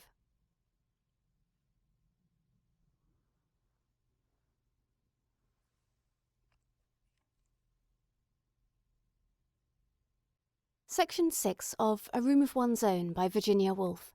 This Legamus recording may be distributed and adapted freely for any purpose. Next day, the light of the October morning was falling in dusty shafts through the uncurtained windows, and the hum of traffic rose from the street. London then was winding itself up again. The factory was astir. The machines were beginning. It was tempting, after all this reading, to look out of the window and see what London was doing on the morning of the 26th of October 1928. And what was London doing? Nobody, it seemed, was reading Antony and Cleopatra. London was wholly indifferent, it appeared, to Shakespeare's plays. Nobody cared a straw, and I do not blame them, for the future of fiction, the death of poetry, or the development by the average woman of a prose style completely expressive of her mind. If opinions upon any of these matters had been chalked upon the pavement, nobody would have stooped to read them. The nonchalance of the hurrying feet would have rubbed them out in half an hour. Here came an errand boy, here a woman with a dog on a lead. The fascination of the London street is that no two people are ever alike. Each seems bound on some private affair of his own. There were the businesslike, with their little bags. There were the drifters rattling sticks upon area railings. There were affable characters, to whom the streets serve for club-room, hailing men in carts and giving information without being asked for it. Also there were funerals, to which men, thus suddenly reminded of the passing of their own bodies, lifted their hats. And then a very distinguished gentleman came slowly down a doorstep, and paused to avoid collision with a bustling lady who had, by some means or other, acquired a splendid fur coat and a bunch of Parma violets. They all seemed separate, self-absorbed, on business of their own. At this moment, as so often happens in London, there was a complete lull and suspension of traffic. Nothing came down the street, nobody passed. A single leaf detached itself from the plane tree at the end of the street, and in that pause and suspension fell. Somehow it was like a signal falling, a signal pointing to a force in things which one had overlooked. It seemed to point to a river, which flowed past invisibly round the corner, down the street, and took people and eddied them along, as the stream at Oxbridge had taken the undergraduate in his boat and the dead leaves. Now it was bringing from one side of the street to the other, diagonally, a girl in patent leather boots, and then a young man in a maroon overcoat. It was also bringing a taxicab, and it brought all three together at a point directly beneath my window, where the taxi stopped, and the girl and the young man stopped, and they got into the taxi, and then the cab glided off as if it were swept on by the current elsewhere. The sight was ordinary enough. What was strange was the rhythmical order with which my imagination had invested it, and the fact that the ordinary sight of two people getting into a cab had the power to communicate something of their own seeming satisfaction. The sight of two people coming down the street and meeting at the corner seems to ease the mind of some strain, I thought, watching the taxi turn and make off. Perhaps to think, as I had been thinking these 2 days, of one sex as distinct from the other, is an effort. It interferes with the unity of the mind. Now that effort had ceased, and that unity had been restored by seeing two people come together and get into a taxicab. The mind is certainly a very mysterious organ, I reflected, drawing my head in from the window, about which nothing whatever is known, though we depend upon it so completely. Why do I feel that there are severances and oppositions in the mind, as there are strains from obvious causes on the body? What does one mean by the unity of the mind? I pondered, for clearly the mind has so great a power of concentrating at any point, at any moment, that it seems to have no single state of being. It can separate itself from the people in the street, for example, and think of itself as apart from them, at an upper window looking down on them. Or it can think with other people spontaneously, as, for instance, in a crowd waiting to hear some piece of news read out. It can think back through its fathers, or through its mothers, as I have said that a woman writing thinks back through her mothers. Again, if one is a woman, one is often surprised by a sudden splitting off of consciousness, say in walking down Whitehall, when, from being the natural inheritor of that civilization, she becomes, on the contrary, outside of it, alien and critical. Clearly the mind is always altering its focus, and bringing the world into different perspectives. But some of these states of mind seem, even if adopted spontaneously, to be less comfortable than others. In order to keep oneself continuing in them, one is unconsciously holding something back, and gradually the repression becomes an effort. But there may be some state of mind in which one could continue without effort, because nothing is required to be held back. And this, perhaps, I thought, coming in from the window, is one of them. For certainly, when I saw the couple get into the taxicab, the mind felt as if, after being divided, it had come together again in a natural fusion. The obvious reason would be that it is natural for the sexes to cooperate. One has a profound, if irrational, instinct in favour of the theory that the union of man and woman makes for the greatest satisfaction, the most complete happiness. But the sight of the two people getting into the taxi and the satisfaction it gave me made me also ask whether there are two sexes in the mind, corresponding to the two sexes in the body, and whether they also require to be united in order to get complete satisfaction and happiness. And I went on amateurishly to sketch a plan of the soul, so that in each of us two powers preside, one male, one female, and in the man's brain the man predominates over the woman, and in the woman's brain the woman predominates over the man. The normal and comfortable state of being is that when the two live in harmony together, spiritually cooperating. If one is a man, still the woman part of his brain must have effect, and a woman must also have intercourse with the man in her. Coleridge perhaps meant this when he said that a great mind is androgynous. It is when this fusion takes place that the mind is fully fertilized and uses all its faculties. Perhaps a mind that is purely masculine cannot create, any more than a mind that is purely feminine, I thought.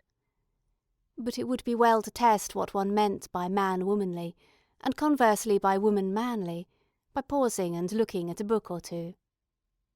Coleridge certainly did not mean, when he said that a great mind is androgynous, that it is a mind that has any special sympathy with women, a mind that takes up their cause or devotes itself to their interpretation.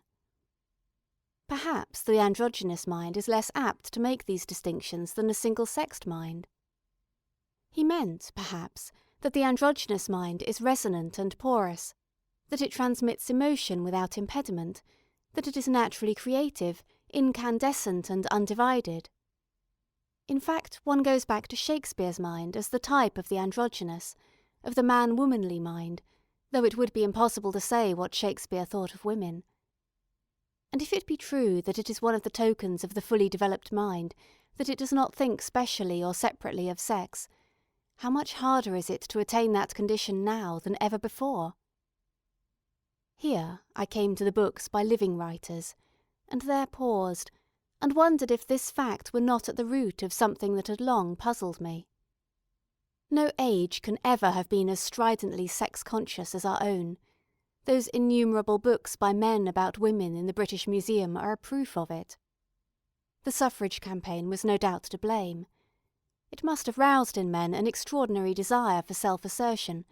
It must have made them lay an emphasis upon their own sex and its characteristics, which they would not have troubled to think about had they not been challenged.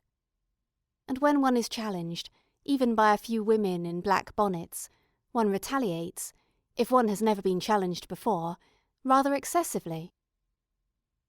That perhaps accounts for some of the characteristics that I remember to have found here, I thought, taking down a new novel by Mr. A, who is in the prime of life and very well thought of, apparently, by the reviewers.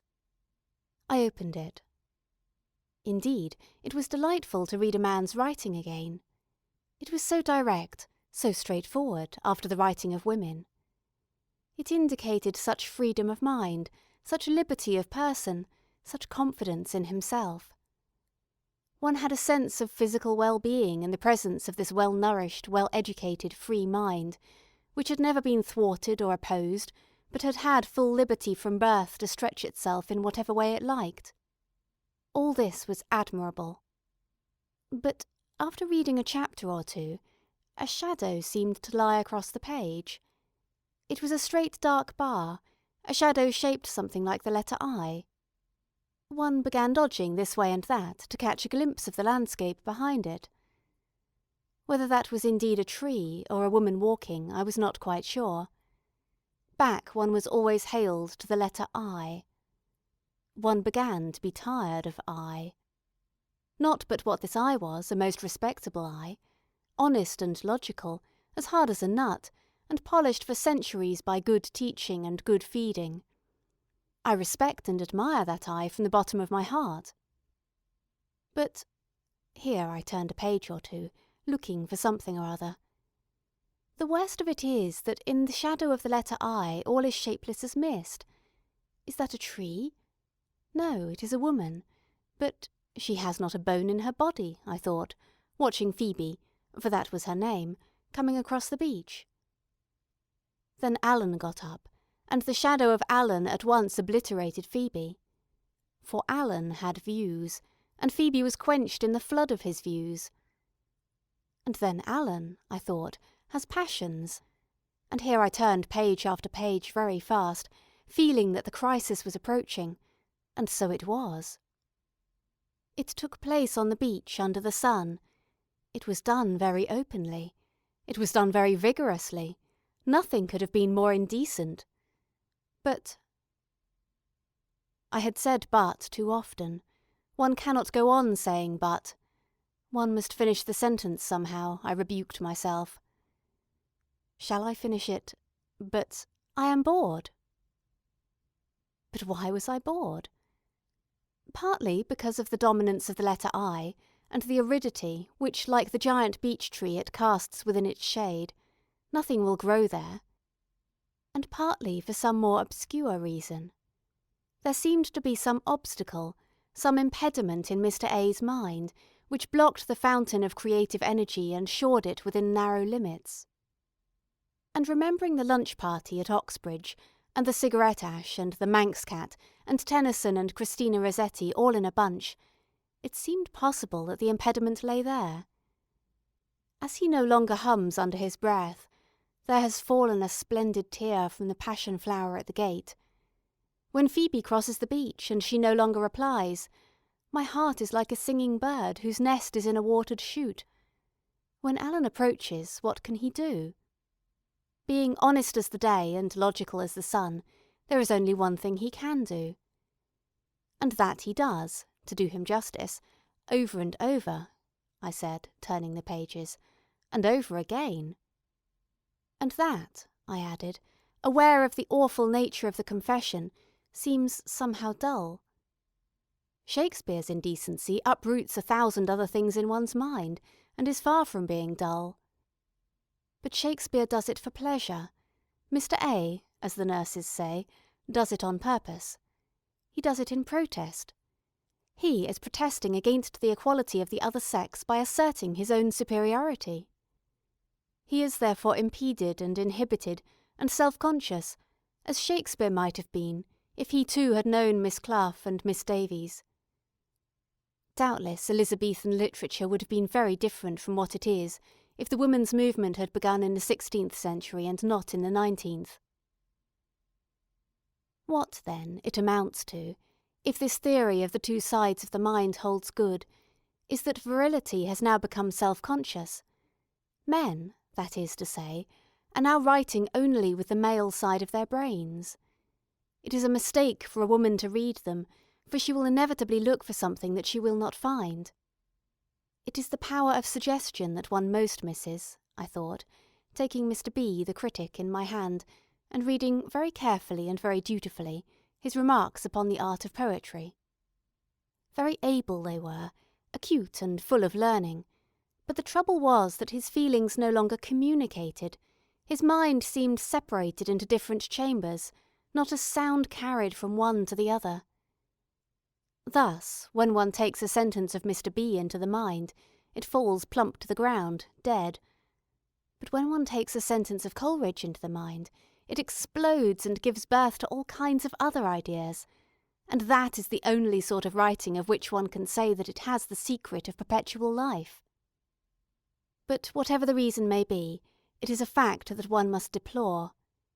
For it means, here I had come to rows of books by Mr. Galsworthy and Mr. Kipling, that some of the finest works of our greatest living writers fall upon deaf ears.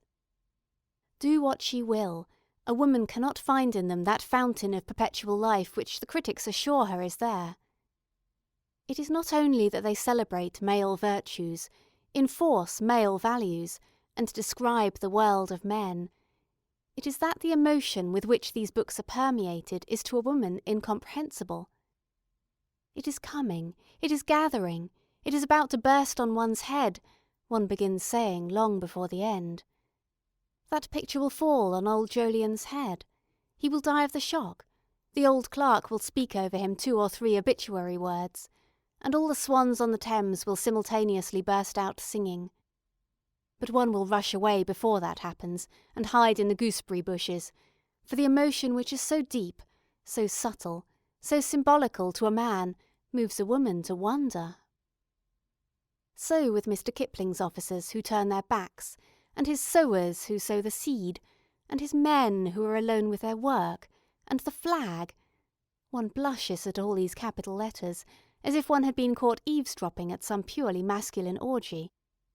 The fact is that neither Mr. Galsworthy nor Mr. Kipling has a spark of the woman in him.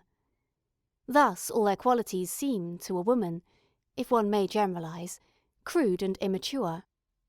They lack suggestive power. And when a book lacks suggestive power, however hard it hits the surface of the mind, it cannot penetrate within.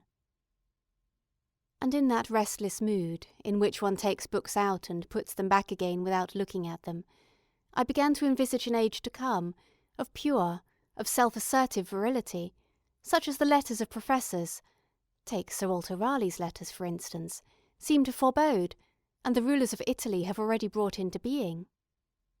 For one can hardly fail to be impressed in Rome by the sense of unmitigated masculinity, and whatever the value of unmitigated masculinity upon the state, one may question the effect of it upon the art of poetry. At any rate, according to the newspapers, there is a certain anxiety about fiction in Italy. There has been a meeting of academicians whose object it is to develop the Italian novel. Men famous by birth, or in finance, industry, or the fascist corporations, came together the other day and discussed the matter, and a telegram was sent to the Duce, expressing the hope that the fascist era would soon give birth to a poet worthy of it. We may all join in that pious hope, but it is doubtful whether poetry can come of an incubator. Poetry ought to have a mother as well as a father. The fascist poem, one may fear, will be a horrid little abortion such as one sees in a glass jar in the museum of some county town. Such monsters never live long, it is said. One has never seen a prodigy of that sort cropping grass in a field. 2 heads on one body do not make for length of life. However, the blame for all this, if one is anxious to lay blame, rests no more upon one sex than upon the other. All seducers and reformers are responsible. Lady Bessborough when she lied to Lord Granville, Miss Davies when she told the truth to Mr. Gregg. All who have brought about a state of sex consciousness are to blame, and it is they who drive me, when I want to stretch my faculties on a book, to seek it in that happy age before Miss Davies and Miss Clough were born, when the writer used both sides of his mind equally. One must turn back to Shakespeare then, for Shakespeare was androgynous, and so were Keats and Sterne and Cowper and Lamb and Coleridge. Shelley, perhaps, was sexless. Milton and Ben Jonson had a dash too much of the male in them. So had Wordsworth and Tolstoy. In our time, Proust was wholly androgynous, if not perhaps a little too much of a woman. But that failing is too rare for one to complain of it, since without some mixture of the kind, the intellect seems to predominate, and the other faculties of the mind harden and become barren. However, I consoled myself with the reflection that this is perhaps a passing phase. Much of what I have said in obedience to my promise to give you the course of my thoughts will seem out of date. Much of what flames in my eyes will seem dubious to you who have not yet come of age. Even so, the very first sentence that I would write here, I said, crossing over to the writing table and taking up the page headed Women and Fiction, is that it is fatal for anyone who writes to think of their sex. It is fatal to be a man or woman pure and simple. One must be woman-manly or man-womanly. It is fatal for a woman to lay the least stress on any grievance, to plead even with justice any cause, in any way to speak consciously as a woman. And fatal is no figure of speech, for anything written with that conscious bias is doomed to death. It ceases to be fertilized. Brilliant and effective, powerful and masterly as it may appear for a day or two, it must wither at nightfall. It cannot grow in the minds of others. Some collaboration has to take place in the mind, between the woman and the man, before the art of creation can be accomplished. Some marriage of opposites has to be consummated. The whole of the mind must lie wide open if we are to get the sense that the writer is communicating his experience with perfect fullness. There must be freedom, and there must be peace. Not a wheel must grate, not a light glimmer. The curtains must be close-drawn. The writer, I thought, once his experience is over, must lie back and let his mind celebrate its nuptials in darkness. He must not look or question what is being done. Rather, he must pluck the petals from a rose, or watch the swans float calmly down the river. And I saw again the current which took the boat and the undergraduate and the dead leaves, and the taxi took the man and the woman, I thought, seeing them come together across the street, and the current swept them away, I thought, hearing far off the roar of London's traffic, into that tremendous stream. Here, then, Mary Beaton ceases to speak. She has told you how she reached the conclusion, the prosaic conclusion, that it is necessary to have 500 a year and a room with a lock on the door, if you are to write fiction or poetry. She has tried to lay bare the thoughts and impressions that led her to think this. She has asked you to follow her flying into the arms of a beadle, lunching here, dining there, drawing pictures in the British Museum, taking books from the shelf, looking out of the window. While she has been doing all these things, you, no doubt, have been observing her failings and foibles, and deciding what effect they have had on her opinions. You have been contradicting her, and making whatever additions and deductions seem good to you. That is all as it should be, for in a question like this, truth is only to be had by laying together many varieties of error. And I will end now in my own person by anticipating two criticisms, so obvious that you can hardly fail to make them. No opinion has been expressed, you may say, upon the comparative merits of the sexes even as writers. That was done purposely, because even if the time had come for such evaluation, and it is far more important at the moment to know how much money women had and how many rooms than to theorize about their capacities, even if the time had come, I do not believe that gifts, whether of mind or character, can be weighed like sugar and butter, not even in Cambridge, where they are so adept at putting people into classes and fixing caps on their heads and letters after their names. I do not believe that even the table of precedency, which you will find in Whitaker's Almanac, represents a final order of values, or that there is any sound reason to suppose that a commander of the Bath will ultimately walk into dinner behind a master in lunacy. All this pitting of sex against sex, of quality against quality, all this claiming of superiority and imputing of inferiority, belong to the private school stage of human existence, where there are sides, and it is necessary for one side to beat another side, and of the utmost importance to walk up to a platform and receive from the hands of the headmaster himself a highly ornamental pot. As people mature, they cease to believe in sides, or in headmasters, or in highly ornamental pots. At any rate, where books are concerned, it is notoriously difficult to fix labels of merit in such a way that they do not come off. Are not reviews of current literature a perpetual illustration of the difficulty of judgment? This great book, this worthless book, the same book is called by both names.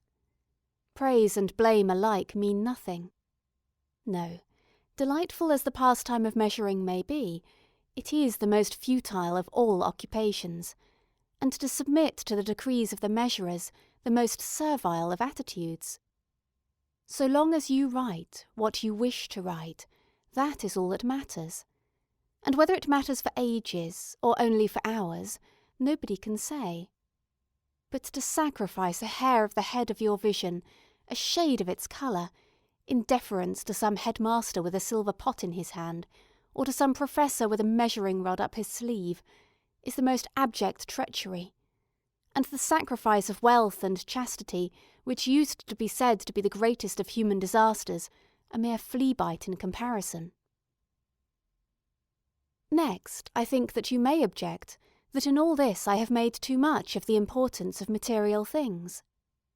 Even allowing a generous margin for symbolism, that 500 a year stands for the power to contemplate, that a lock on the door means the power to think for oneself. Still you may say that the mind should rise above such things, and that great poets have often been poor men. Let me then quote to you the words of your own professor of literature, who knows better than I do what goes to the making of a poet. Sir Arthur Quiller Couch writes, "What are the great poetical names of the last 100 years or so? Coleridge, Wordsworth, Byron, Shelley, Landor, Keats, Tennyson, Browning, Arnold, Morris, Rossetti, Swinburne. We may stop there. Of these, all but Keats, Browning, Rossetti were university men, and of these three, Keats, who died young, cut off in his prime, was the only one not fairly well-to-do. It may seem a brutal thing to say, and it is a sad thing to say, but, as a matter of hard fact, the theory that poetical genius bloweth where it listeth, and equally in poor and rich, holds little truth. As a matter of hard fact, 9 out of those 12 were university men, which means that somehow or other they procured the means to get the best education England can give. As a matter of hard fact, of the remaining 3 you know that Browning was well-to-do, and I challenge you that, if he had not been well-to-do, he would no more have attained to write Saul or The Ring and the Book than Ruskin would have attained to writing Modern Painters if his father had not dealt prosperously in business. Rossetti had a small private income, and moreover he painted. There remains but Keats, whom Atropos slew young, as she slew John Clare in a madhouse, and James Thompson by the laudanum he took to drug disappointment. These are dreadful facts, but let us face them.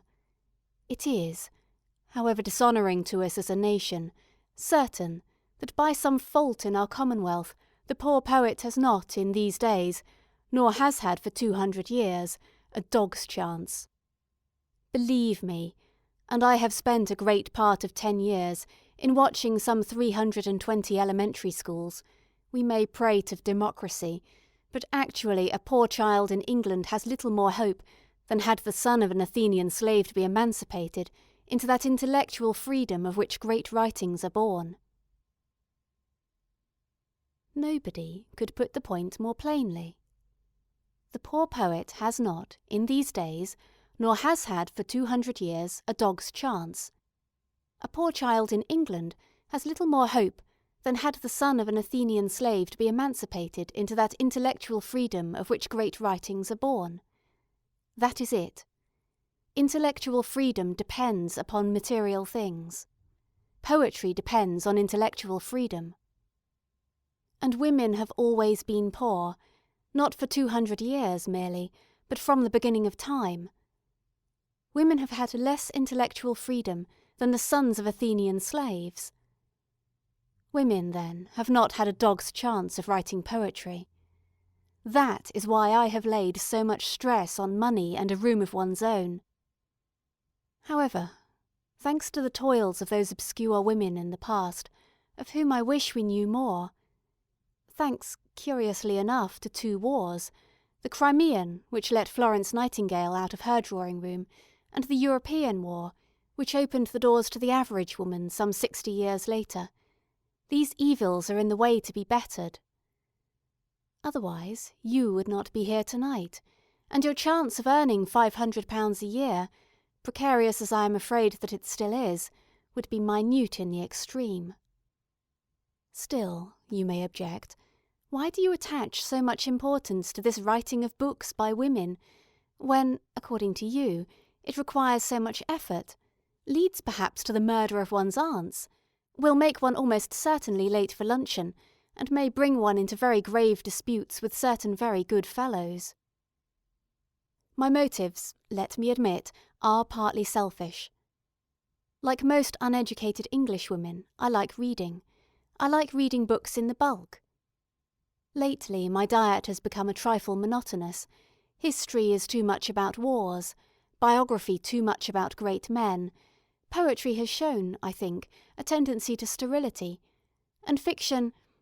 But I have sufficiently exposed my disabilities as a critic of modern fiction, and will say no more about it.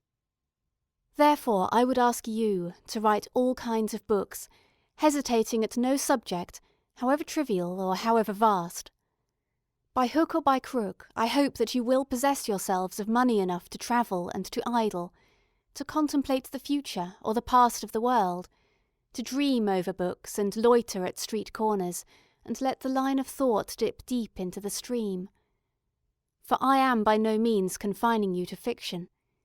If you would please me, and there are thousands like me, you would write books of travel and adventure, and research and scholarship, and history and biography, and criticism and philosophy and science. By so doing you will certainly profit the art of fiction. For books have a way of influencing each other. Fiction will be much the better for standing cheek by jowl with poetry and philosophy. Moreover, if you consider any great figure of the past, like Sappho, like the Lady Murasaki, like Emily Bronte, you will find that she is an inheritor as well as an originator, and has come into existence because women have come to have the habit of writing naturally, so that even as a prelude to poetry, such activity on your part would be invaluable. But when I look back through these notes, and criticise my own train of thought as I made them, I find that my motives were not altogether selfish. There runs through these comments and discursions the conviction, or is it the instinct, that good books are desirable, and that good writers, even if they show every variety of human depravity, are still good human beings. Thus, when I ask you to write more books, I am urging you to do what will be for your good, and for the good of the world at large. How to justify this instinct or belief I do not know, for philosophic words, if one has not been educated at a university, are apt to play one false. What is meant by reality? It would seem to be something very erratic, very undependable, now to be found in a dusty road, now in a scrap of newspaper in the street, now a daffodil in the sun. It lights up a group in a room, and stamps some casual saying. It overwhelms one walking home beneath the stars, and makes the silent world more real than the world of speech. And then there it is again in an omnibus in the uproar of Piccadilly. Sometimes, too, it seems to dwell in shapes too far away for us to discern what their nature is. But whatever it touches, it fixes and makes permanent. That is what remains over when the skin of the day has been cast into the hedge. That is what is left of past time, and of our loves and hates. Now the writer, as I think, has the chance to live more than other people in the presence of this reality. It is his business to find it and collect it and communicate it to the rest of us. So at least I infer from reading Leah, or Emma, or La Recherche de Temps Perdu. For the reading of these books seems to perform a curious couching operation on the senses. One sees more intensely afterwards. The world seems bared of its covering and given an intenser life. Those are the enviable people who live at enmity with unreality, and those are the pitiable who are knocked on the head by the thing done without knowing or caring. So that when I ask you to earn money and have a room of your own, I am asking you to live in the presence of reality, an invigorating life, it would appear, whether one can impart it or not. Here I would stop, but the pressure of convention decrees that every speech must end with a peroration, and a peroration addressed to women should have something, you will agree, particularly exalting and ennobling about it. I should implore you to remember your responsibilities, to be higher, more spiritual. I should remind you how much depends upon you, and what an influence you can exert upon the future. But these exhortations can safely, I think, be left to the other sex, who will put them, and indeed have put them, with far greater eloquence than I can compass. When I rummage in my own mind, I find no noble sentiments about being companions and equals and influencing the world to higher ends. I find myself saying, briefly and prosaically, that it is much more important to be one's self than anything else. Do not dream of influencing other people, I would say, if I knew how to make it sound exalted. Think of things in themselves. And again I am reminded, by dipping into newspapers and novels and biographies, that when a woman speaks to women, she should have something very unpleasant up her sleeve. Women are hard on women, women dislike women, women— but are you not sick to death of the word? I can assure you that I am. Let us agree, then, that a paper read by a woman to women should end with something particularly disagreeable. But how does it go? What can I think of? The truth is, I often like women. I like their unconventionality. I like their completeness. I like their anonymity. I like— But I must not run on in this way. That cupboard there, you say it holds clean table napkins only, but what if Sir Archibald Bodkin were concealed among them? Let me then adopt a sterner tone. Have I, in the preceding words, conveyed to you sufficiently the warnings and reprobation of mankind? I have told you the very low opinion in which you were held by Mr. Oscar Browning. I have indicated what Napoleon once thought of you, and what Mussolini thinks now. Then, in case any of you aspire to fiction, I have copied out for your benefit the advice of the critic about courageously acknowledging the limitations of your sex. I have referred to Professor X, and given prominence to his statement that women are intellectually, morally, and physically inferior to men. I have handed on all that has come my way without going in search of it, and here is a final warning from Mr. John Langdon Davies. Mr. John Langdon Davies warns women that when children cease to be altogether desirable, women cease to be altogether necessary. I hope you will make a note of it. How can I further encourage you to go about the business of life? Young women, I would say, and please attend, for the peroration is beginning, you are, in my opinion, disgracefully ignorant. You have never made a discovery of any sort of importance. You have never shaken an empire or led an army into battle. The plays of Shakespeare are not by you, and you have never introduced a barbarous race to the blessings of civilization. What is your excuse? It is all very well for you to say, pointing to the streets and squares and forests of the globe, swarming with black and white and coffee-coloured inhabitants, all busily engaged in traffic and enterprise and love-making, we have had other work on our hands. Without our doing, those seas would be unsailed and those fertile lands a desert. We have borne and bred and washed and taught, perhaps to the age of 6 or 7 years, the 1,623 million human beings who are, according to statistics, at present in existence, and that, allowing that some had help, takes time. There is truth in what you say, I will not deny it.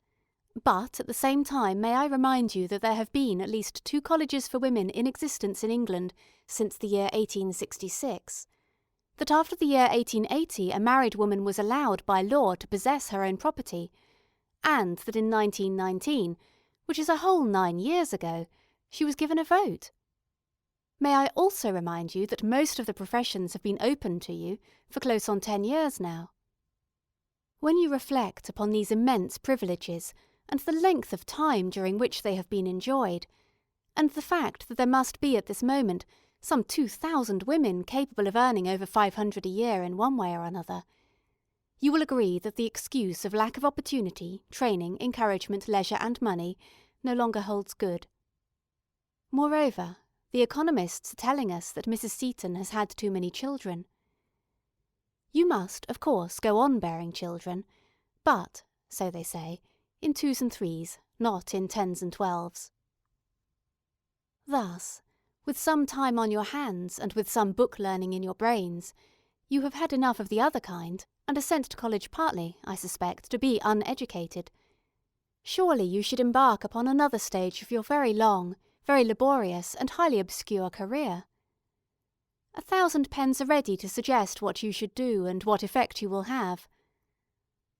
My own suggestion is a little fantastic, I admit. I prefer, therefore, to put it in the form of fiction. I told you, in the course of this paper, that Shakespeare had a sister, but do not look for her in Sir Sidney Lee's Life of the Poet. She died young. Alas, she never wrote a word. She lies buried where the omnibuses now stop, opposite the Elephant and Castle. Now my belief is that this poet, who never wrote a word, and was buried at the crossroads, still lives. She lives in you and in me, and in many other women who are not here tonight, for they are washing up the dishes and putting the children to bed.